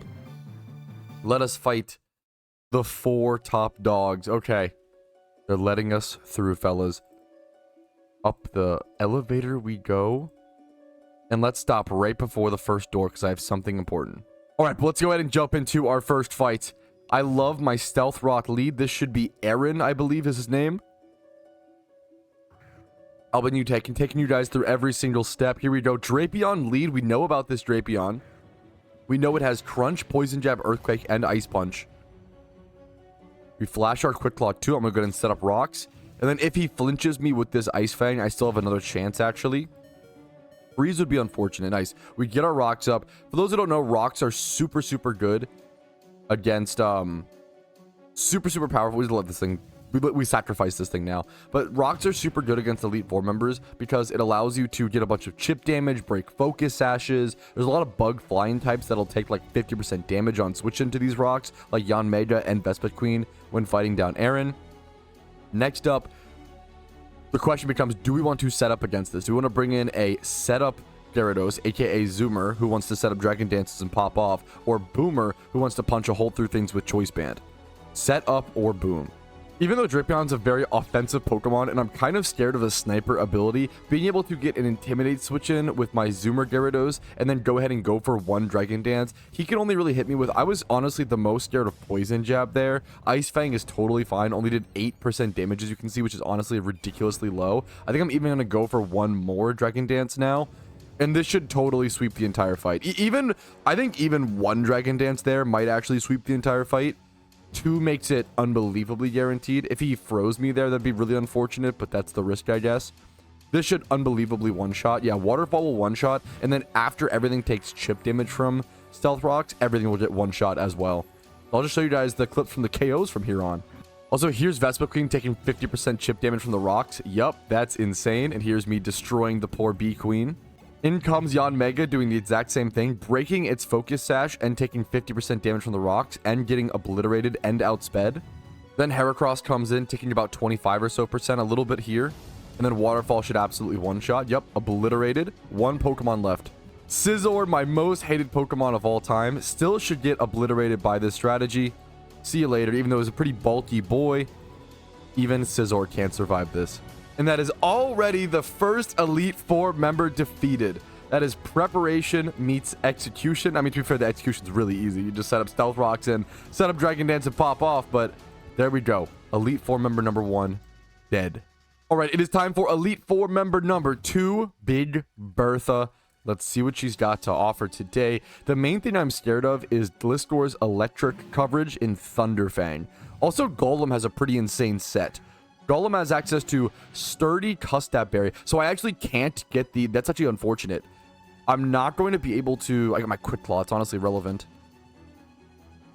Well, actually, I don't think he could have... I don't think he could have killed me through my Sturdy, so that's actually fine. Beautiful. We'll take it, though. Unfortunately, I can't break his Sturdy now with... If I can Quick Claw Rock Smash to break his Sturdy, that would be so good. Okay, I only one Quick Claw proc is understandable. I definitely want to go either Gliscor here or my Boomer Gyarados. I think I go Boomer Gyarados and use the Choice Band element here. I don't want to set up against this thing. This thing has Stone Edge, Sucker Punch, and Custap Berry, which is all very, very annoying to work around. So even though I Waterfall it down to 1 HP, it could hit me with a Fat Stone Edge. Yup, it could hit me with a Fat Stone Edge, and now he's actually going to Custap Berry Stone Edge me as well, which would kill me. That's the fear, right? So now instead, I need to actually go Glorp. Glorp strat's coming in strong here. He missed the Stone Edge anyway, but this is still the better play. And now I can just go ahead and like EQ or even U-turn the beautiful U-turn into this thing. So this is exactly what you would do in like PvP as well. It's a perfect display of how you would use Pivot Gliscor like this. And now I would go back into either Setup Gyarados or Boomer Gyarados, depending on what he goes into. I'm going to go the Zoomer Setup Gyarados and hope to be able to... But if he goes Gliscor here, it's bad for me. If he goes Gliscor, I need to switch out. Yep, that's exactly... Okay. So he's probably going for Thunderfang here. I'm going to... And I can't switch to any Gyarados on Thunderfang. I just go straight to my Gliscor. Tank the Thunderfang. Yep, absolutely predicted. Outplaying an AI. Who would have thought? Who could possibly do that? I know. Amazing stuff here. He's going to Acrobatics. And I think he wins the Acrobatics race. Because he has Acrobatics Gem, I believe. Yep, he has Acrobatics Gem. But I have Poison Heal. So, does he have Roost as well? He also does have Roost. He brings in Hippo. He's going to set up Sand. Hippo does not have Thunder. It has Ice Fang. Okay, so, dude, the AI is fucking smart. He's bringing in Hippo here so that he could Ice Fang my Glorp. Because it's 4 times weak to Ice. So now I get to... I can just U-turn. I don't need to hard switch Gyarados, which is awesome. I get to U-turn here over to Gyarados. He's going for an Ice Fang. I'm going to go my Zoomer Gyarados. Get an Intimidate off, which is relevant-ish for the Ice Fang damage as well. It'll do very, very little to me. And now I can go ahead. Ooh, he did crit. I think now I'd go ahead and D-Dance. We chipped down the Gliscor enough. Now I should be able to D-Dance that I played around. I played around the one counter, which was Thunderfang Gliscor. He could Toxic me here, which would be kind of annoying, but I think it's fine. I'm just going to go for 1 D-Dance here. I think 1 D-Dance is all I need, actually. Whiscash might be able to live the 1 D-Dance, but it will only be able to Scald me, which is okay. I'm just going to start Waterfalling. I think this is the whole fight done with. I think we just won the whole fight off this. This was like, we actually had to use our brain and play around like multiple things. Playing around the Thunderfang Gliscor. If I really just smashed my head into the wall, I probably didn't need to do all of this, but it feels a lot more fun. And it definitely gave my, much higher chance of winning. There's a percentage where a crit happens or like something goes wrong where I could lose there, but not the way I played this, not the way it worked out. We still kill. Wow. Honestly impressed that I still kill Whiscash there. Beautiful, beautiful stuff. Okay. Down to Rhyperior and Gliscor. Rhyperior, I always think Rhyperior is a Pokemon that has access to Sturdy, but it doesn't. It actually doesn't have the... I don't think it has the ability, but I always think it does. It might live here, yeah, because of the Pasho Berry. That's okay. So it actually is going to live. Wow. That beautiful Pasho Berry. And even if this kills my Gyarados, it's okay. I think it does. Actually, do I live like 1? No, it kills me. Okay. It does kill my Gyarados. Now I can just go to my Choice Band 1. I don't think Gliscor outspeeds... This is my naive one. My Choice Band 1 is my naive one, which is relevant. This guy does not have any sort of, like, priority. He doesn't have any sort of Sucker Punch. No Custap Berry. Now it's GG's. We just Waterfall the Gliscor. This was a good fight, though. In comes Gliscor. More chip damage from the Stealth Rocks. And in comes the Waterfall, obliterating the little bug fella. GG's, man. That is the Elite Four member number 2 defeated. All right, having looked over all the different team sheets, I think this might be the most difficult fight for me in the entire run. Also, look at this beautiful aesthetic. I think this is going to be the most difficult fight. Because he has access to so much Thunder coverage. His Magmortar has a Thunder move. His Infernape has a Thunder move. His Rapidash, his Houndoom. Like, 4 of his 5 Pokemon have Thunder coverage, and my team is incredibly weak to Thunder. That's my whole positive and negative. My team is extremely strong, but it's very weak to Thunder. There's not a whole lot I can do about that. And there's the fake out from the Infernape. I actually should have played around that. Oh, man. Not getting my Stealth Rocks here would be really unfortunate. And yeah, I do not get them. Sometimes it's going to happen. I should have looked at my team sheet and actually thought about that a little bit more instead of just looking. I knew this thing had fake out.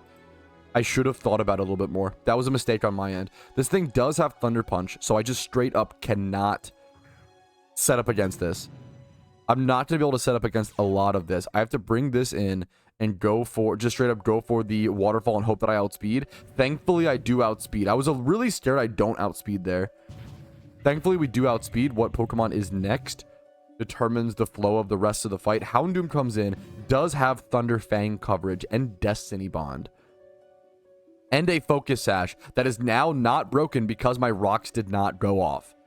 I think my only play here is to Waterfall and hope for a flinch. I'm going to hit him down to 1 HP with his Sash. If he goes for a Thunderfang, sure. He could Destiny Bond me. There's a lot of problems here. Did I get the flinch? I did. So because of my custom strings in the recent update, you couldn't tell. I actually did just get the flinch, and that is extremely lucky. That is the best position to flinch in the entire fight. Oh, that's amazing. That's so lucky. Magmortar comes in next. This does not have Focus Sash. This should just be a one-shot die to my Waterfall. Beautiful, beautiful, beautiful, beautiful. Next up is Flareon. This should just die to it as well. See you later, Fire Eevee. And then Rapidash. As long as we outspeed, we should be good, and we do. Okay, toughest fight out of the way. Really lucky flinch there.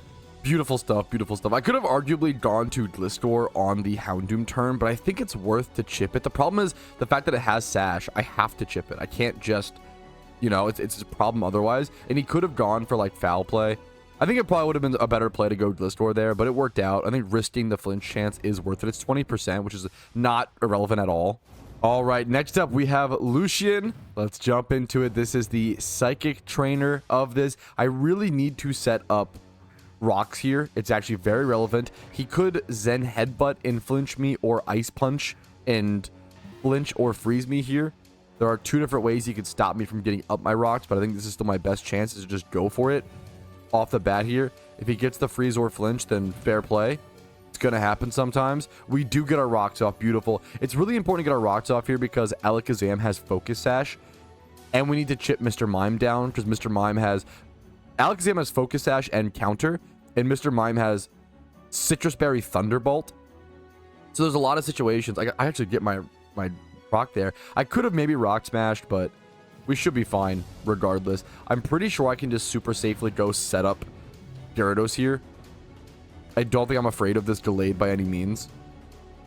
It has Ice Punch, Zen Headbutt. Like, it's not really hitting me with enough, and I get to, yeah, intimidate it as well. I'm pretty sure I can set up, yeah. Ice attacks just never do enough against Gyarados. People go for them all the time because they hit for neutral, but they just end up doing nothing against me, like, consistently. I might be defense. Yeah, I am defense EV trained on this thing, hilariously. I'm going to go for double Dragon Dance. As long as he does not freeze me here on the Ice Punch, we should be fine. The 10% chance to freeze. Okay. I'm not going to set up more because it's going to open me up to more freezes. I should be good to sweep from here. I can also crunch the Mr. Mime. And a lot of the rest of the team, a lot of this team can get crunched, which is nice. So this should be the... I think this should be an easy win, honestly. In comes Alakazam. We very importantly break his... break his Sash with the rocks and crunch him out. And then in comes Mr. Mime, the next biggest threat. We should be able to, with rocks and crunch, kill him past his Citrus Berry heal. Let's see.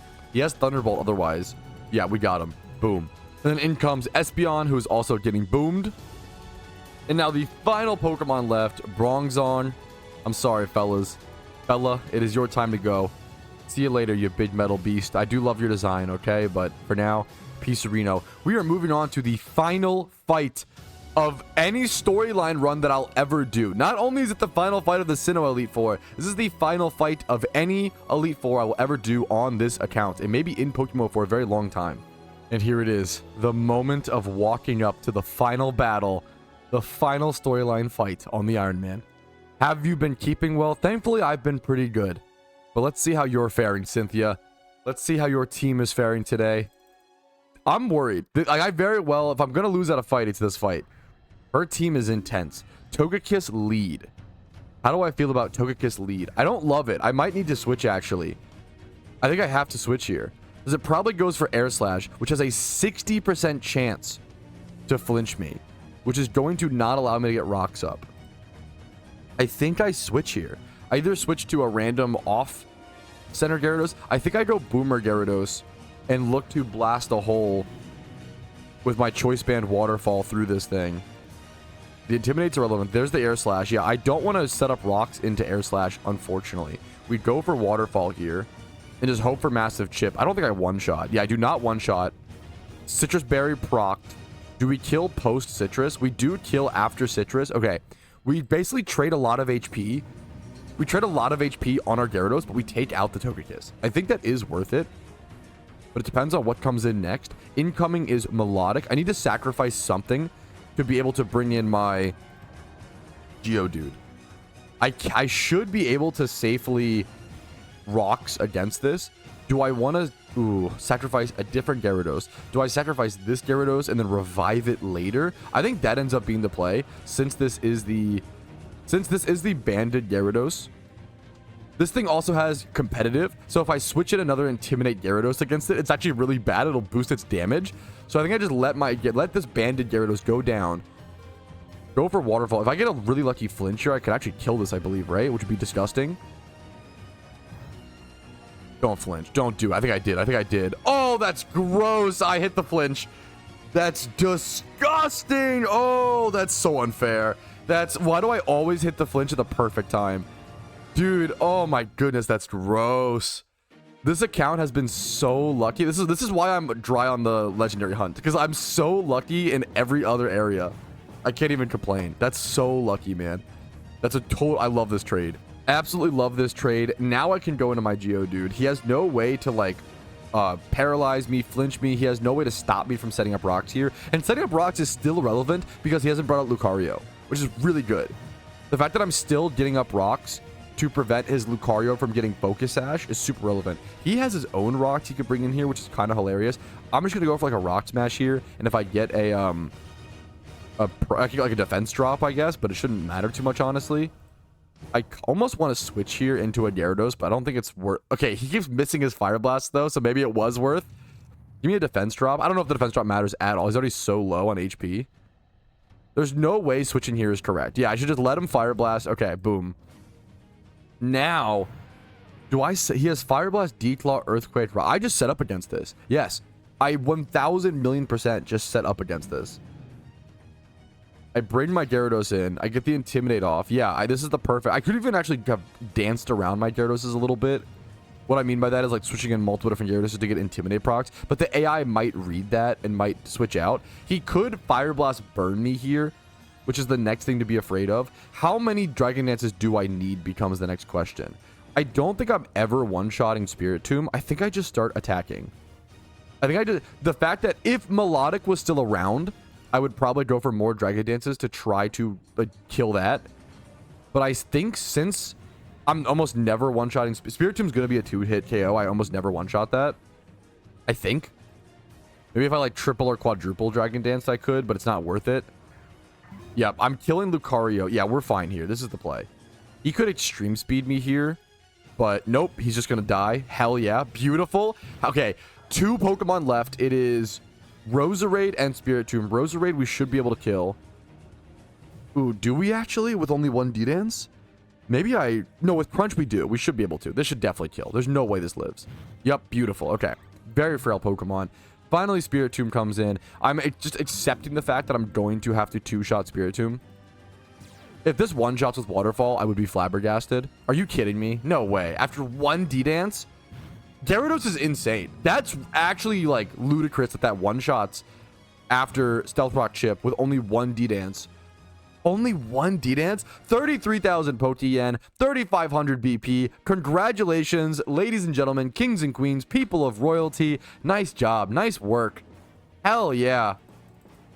Beautiful. Beautiful. You've completed another storyline in PokeMMO. I've completed my last storyline in PokeMMO on the Iron Man account. You should be proud. You should feel good. Storylines are some people's favorites. They're not everybody's favorites. They're certainly not my favorites, but you know what? You still got to buckle down and get them done. And I hope to everything this guide was helpful. That's all I can say at the end of the day. Woo! We did it, dude! All storylines, all regions done on the Iron Man. Fuck, that feels good. Honestly, I'm just so excited because now I was putting it off, dude. I hate storyline runs. Everybody was asking me like, oh, why haven't you done Sinnoh? Because I don't like it, bro. That's the main reason. Like that. I was asking so many questions. And now I can just finally say, oh, I have it all done. I have all I can just, the fact that I can tell people, yeah, I have all regions done. That, oh, I feel so good. I don't have to worry about it. I don't have to worry about, I can get alphas here. I can get swarms. I can complete the Pokedex. I could do every catch event. The game's unlocked. We can finally, we're 470 hours in. We can finally play the game, fellas. Oh, that feels good. And the first thing I want to do is do some shiny hunting and do that Snubbull catch event later. But that is going to be in a few hours from now. So I'm going to take a well-needed break and probably see you guys at Snubbull.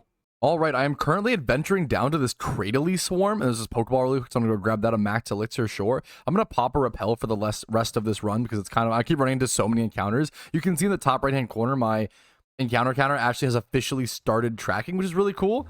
Cool to see the first few tracks on that. I'm gonna come back for that Pokeball another time. I do want to pick up as many items as possible on the iron, but in a situation like this, swarms are just so fast. Like, swarms expire within 15 minutes or less a lot of the time, and usually if they're late called, it's difficult to just get to them in time at all. So I'm gonna hopefully get over to this Cradily, like a much rarer spawn, or Cradily, like, you know, a pretty rare spawn. Is it in this one? Oh shit, it's in one of the I just realized it's in one of the chambers. Weepth chamber. I can go in and see. Okay, this is the Weepth chamber. I was like, wait a minute, I don't know if I know the lore and me. Okay, beautiful. Found it. I did accidentally forget my Soak Smeargle. That sucks. Pretty sure this is a grass rock type, so I actually can't spore this. I just need to catch at least one of these. They're level 64. Whoa, that's like the highest level swarm I've ever seen. That's impressive. Wow. I'm going to see how this fight goes. These might be pretty intense. This is a very rare Pokemon to find, obviously. Usually you would have to get it via fossils, is like the only way. Very good Pokedex entry to get, as well as I can breed it down into a Lileep and get both at the same time. So I'd rather, this is a really weird catch. I'll see you guys with the IVs, hopefully. Cradily is just such an absolutely strange Pokemon. Whenever I play against it in PvP, I dread it because I never remember what's super effective against it. It's like a very, very specific niche Pokemon. Oh, I need my Toxic Orb for my Umbrella. Oopsie, okay. I'll have to swap the Toxic. I don't even have it on me. I'm not even sure. Like a Dust Ball here. We are in a cave. What turn is it? I think Dust Ball is going to be the best strat. Timer Ball probably becomes the best strat somewhat soon. I think I got pretty lucky there. I don't think that should... I think the catch rate's probably pretty tough on this. I think that was like good luck. I don't think it should have caught there. Level 96 on the catch and Breloom. Hell yeah. Let me see these IVs. Even just having one caught is huge. I honestly could stop there. I would like to try to keep going. I do have Toxic on my Breloom. Beautiful. I'm going to try to catch more, but it's going to get tougher and tougher. There's the new little shiny particle effect as well. Beautiful. I had to test it, but Seed Bomb does in fact one-shot. Okay, good to know. All right, was able to catch at least one more Cradily. Not really any relevant stats. Like a few 20 pluses and like 20 plus in 2 stats isn't really anything to write home about. But we did get the third encounter, so hoping for a 1x31 here or just 20 plus in 4 stats that it uses. Generally, Cradily is a special attacker, if I recall correctly, but it can really do a few things. You can go like physical curse on it. Generally a terrible PVM Pokemon. It's just way too slow to do anything, but it can be a bit of a menace on the right team composition in lower tiers in PvP, generally NU. All right, was able to catch a third Cradily. Relaxed is actually a relevant nature on this thing. I'll take it. And decent stats. Oh my, wait, this is beautiful. This is one breed away. Perfect. I can Everstone the nature. I can get a Pokemon that can carry over some sort of defense IV. Speed is irrelevant. This thing's already so damn slow. You honestly want the relaxed nature for Trick Room. Hell yeah, dude. This is a note. I'm going to write this down to make sure I don't remember. Noted. People ask me, what does noted mean? Noted just means it's just something that I use. I use a bunch of different terminologies that a lot of Pokemon players don't use when it comes to labeling and categorizing my Pokemon, just to keep things sorted and organized. Noted just means it's notable. That's it. It's really just that simple. In my brain, I just remember that noted is a Pokemon that is worth noting, something relevant. I'm going to go ahead and I am going to just release these Cradilys, I think. Pardon me, I'll keep them for now. I'll move this one over to the noted box, though, because it's a pretty rare spawn. So for now, maybe I'll rebreed them for like a shiny chance. But let me go grab my Smeargle and a few other Pokemon. I'm going to go do a little bit of single encountering for Zapdos. Probably not too much, but we'll see my encounter counter go up a little bit. A little bit of single encountering before the Snubbull Catch event, which is pretty soon. But I'll do a gym rerun before that event as well, very soon. All right, we are here for another day, another gym rerun on the Iron Man account. I am just starting it ASAP because I need to get started. There's a catch event in an hour and 5 minutes, so I'm leaving myself a 5-minute buffer, which is not ideal to get ready to go to that. So we're starting with 1,534,000 Pokeyen, and I have an XP share over on my future raid Zard. I love this Zard. It's so beautiful, dude. It is level 70, so I'm curious to see, going from level 70, how much XP it will gain, and then how much Pokeyen we end up with after this. A typical day, a typical Jimmy run. Let's just get into it, and then this shiny Snubbull event is after this. All right, it is 4:59 p.m. We are cutting it extremely close. I'm going to sprint over to Johto for the Snubbull Catch event. We got our Pokeyen up to almost 1.8 million Pokeyen. We got our Charizard up from level 70 to 79. I'm going to be a little late for this event. But I will see you guys there ASAP for the first catch. All right, we'll grab ourselves a free Thunder Punch from the random Pokeball here as well. Why not? On the way to the event. Rattata, is Rattata a catchable species? It is not. We're looking for Snubbull, Togepi, Abra, Ditto, and Jigglypuff. I'm going to quickly try to find my first catch here. Let's see. Hopefully it shouldn't be too long. Nice shiny Tauros over here from this gamer. Is that from Martinez? Pidgey. Okay, I'll see you guys when I have my first catchable species. All right, we have our first catch, fellas. An Abra. We're going to nest ball this bad boy. There's no species bonuses. I'm going to guess that first place is the only species bonus is +5 for Snubbull. No nature bonus, excuse me. So I'm going to guess that first place is around like a 172, 174. There's our first catch. About a 111. Very average catch. That's how it's going to go. Let's catch a lot more. Our first Snubbull catch, which also enters Snubbull into our Pokedex, upping our caught OT to 263. We'll take a 1x31. Not in a great stat for the Ed group, but you know what? It's still something. A lot more to catch. A lot more to catch. We're only 3 minutes into the event. Pretty good catch. Not worth submitting, nor will it win the event. But Impish Nature, honestly, like usable. You wouldn't. I love Granbull. Is Granbull good in PvP? Absolutely not. Is it a cool Pokemon that's nostalgic for me because it was good in PvP? Not even like usable way back in the day. Maybe a little bit. Like I love Granbull. It's a really cool Pokemon, but the stat distribution was interesting. Could be a good breeder. Wait, no way. Shuttle Swarm called, someone said? Wait, that has to be a new swarm. There were not Shuttle Swarms before, right? That's got to be a new swarm. Catch them all? That's really fucking cool if that's a new swarm. There are Shuttle Swarms now? Someone said Hoenn? I kind of do want to leave the catch event to go catch them. Is that dumb? It probably is. That's so sick. It's been a while since I've caught a 2x31, man. I'm happy with that. It's 31 humanoid egg group. Okay, yeah. 31 HP, 31 attack, humanoid egg group, very male breeder, very good catch. It's been a while since I've seen a 2x, at least it feels like it, aside from alphas. Hell yeah, great catch there. All right, fellas, that is the end of the catch event. I don't think I got anything worth submitting, but we'll have to, I'll double check really quick and organize my boxes a little bit and just see. But that is the end of the event. I will see you guys with catch event results. All right, here is everything I caught in the event. We got ourselves our highest catch is a 129 Snubbull, definitely not worth submitting, but a really good IV Pokemon I will be keeping and dragging over to my noted section here in a quick sec. And then we also have our lowest catch was a 48. So this is a very average, maybe even like slightly below average, very average catch event. This is what the average person's catch event is going to look like. You just don't win every event. It just takes a lot of events. It took me like 100 or 120 or so catch events to ever win one in first PokeMMO. Just how it is. Still a lot of good catches. Still a lot of things to appreciate here. A fair bit of 31s. I'm going to go ahead and move. I'm going to move this, for example, over to noted. The problem is I'm very low on space. So I'm going to have to figure out how to organize my boxes. We'll have to do a bit of box cleaning. We'll do that really quick right now as fast as we can. Okay. I think it is time to actually do a PC overhaul on the Iron Man account. This is no longer going to be my UT box. It is going to be my comps box. And this is going to include my PvP Pokemon and my UTs and some of my PVM Pokemon that can't fit in my account box. So this is going to be my comp box. It's going to have my UTs, which are untrained Mons. I don't need a whole box dedicated just for my UTs. And then my noted and 1x31s, like all of this stuff will stay the same. Storyline is going to get dissolved over into these boxes. I don't need a storyline box anymore because I've done all the storylines, right? So this is going to get moved over here. All of these just like powerful whatever Pokemon. And then these will all get moved over as well. These are slightly different. I need to do something with these Mons. And then these Mons need to be like evolved and then deleted for the Pokedex entries. So these will get used and erased at some point. But that's going to open up the storyline box to become another breeders box. For better or for worse, I cannot get enough boxes to hold all of my 1x31s, my breeders, my notable Mons. It takes up most of my space by far for sure, but it is what it is. I'm going to try to move over any Mons with 1x31s over there, as well as some noted Mons. Yep, there's some Mons down here over in box 4 that need to go over there. So we're going to fill up another breeder's box. Can't you wait? These can all go over there. Sure. Beautiful. Okay.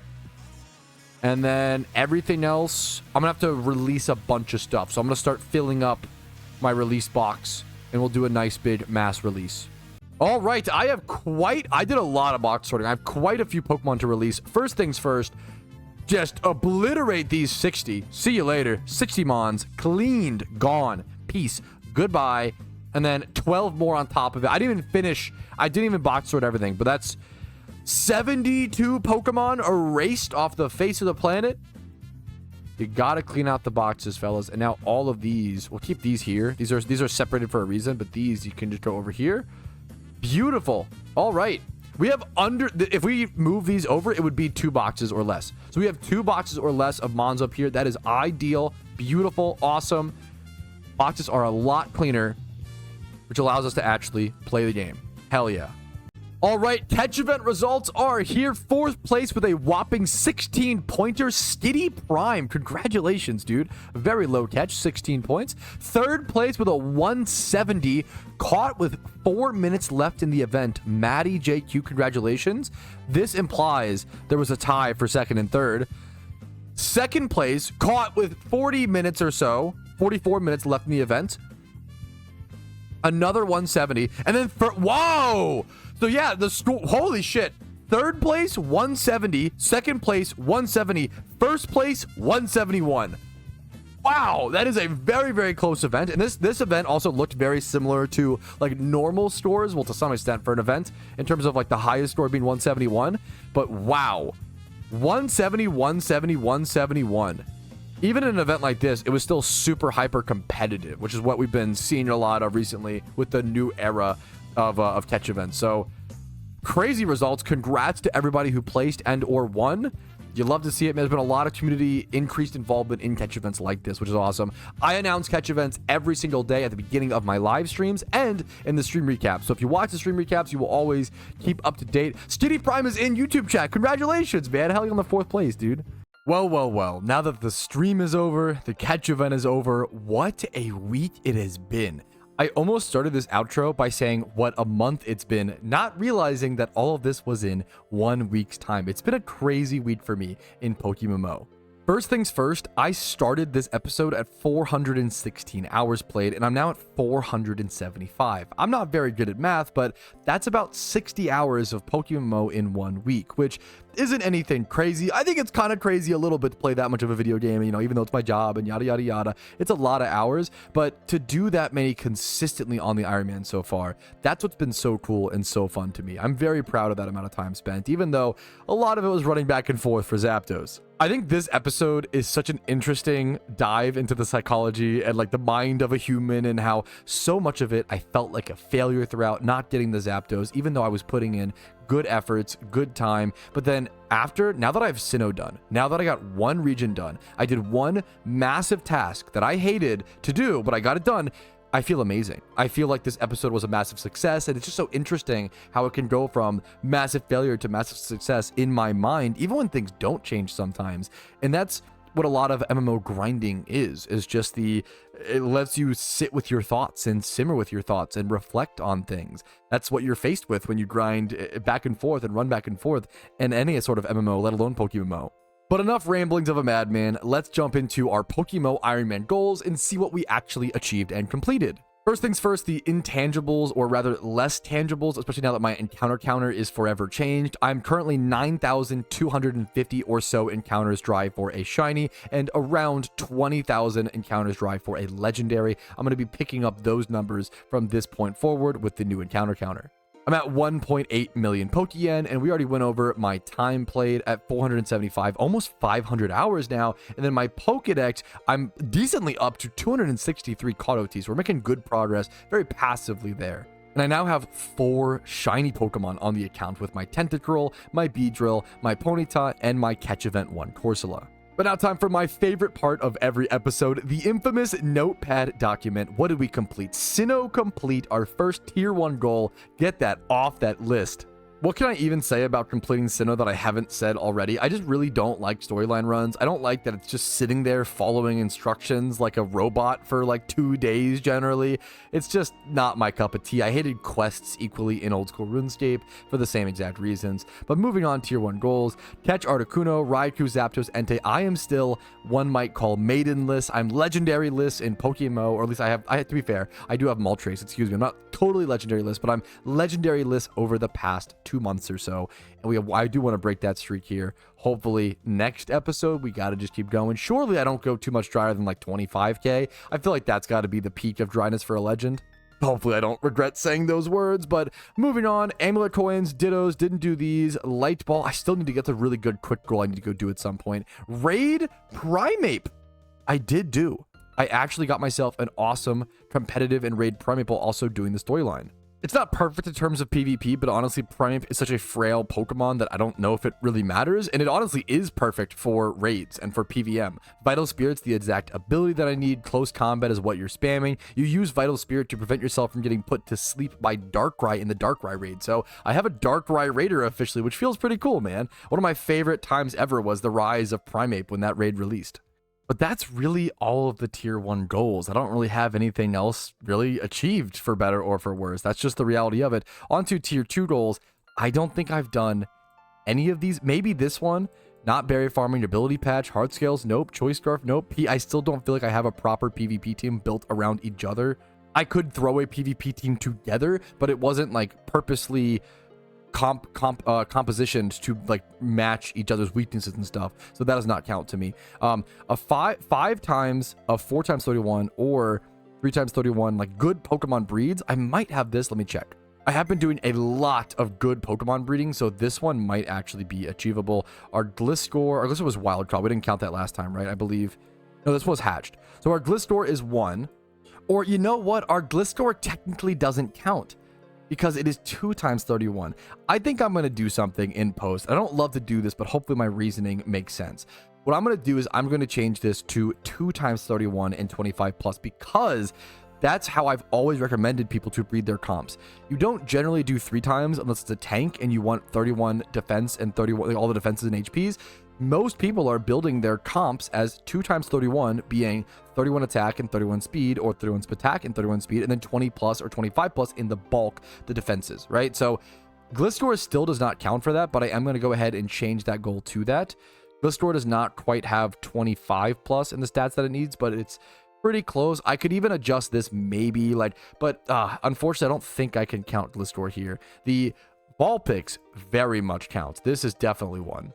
But then by this same definition, this Heracross doesn't count. I think I need to make a new goal that better summarizes what I want to achieve with this goal. I think I might just do something like 20 good Pokemon. And good is going to be subjective, but that's also part of Pokemon. And I think I'm going to go ahead. I think I might do that at some point here in a quick sec. But it comes down to what number do I pick? How many good Pokemon do I currently have?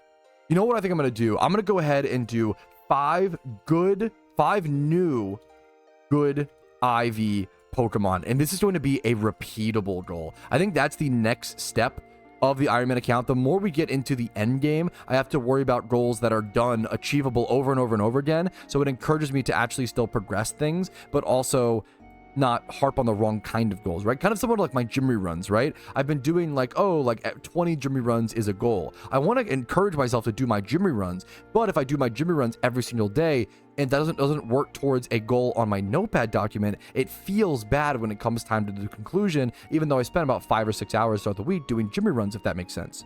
But since the 5 new good IV Pokemon is a new goal, and I honestly didn't keep track of what is new from this specific episode, I'm not going to count it as completed in this episode.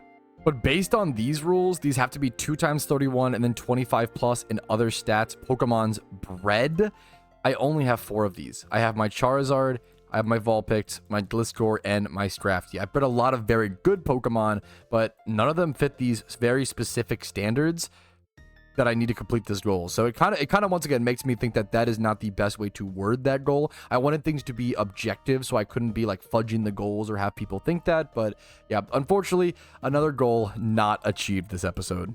But I think that's okay. And it's also the reality of these progress episodes. Uploading a progress episode every single week, sometimes there might be a week where I don't get a single goal completed. And it's going to hurt, and I'm going to feel a little guilty as a content creator, but that's the reality of an MMO. This game is absolutely a marathon, not a sprint. You don't always get to achieve things every week, but you do get to work towards achieving those things. And that's what my goals are supposed to represent. And if I'm not achieving them in the way that I feel like I should, I need to be better about creating better goals. If you guys have any goal recommendations, this is the best episode for that. And I would really appreciate as many comments, feedback, and concerns when it comes to that. I would love to hear your guys' take on what goals I should shoot for, whether it's a tier 1, tier 2, or tier 3.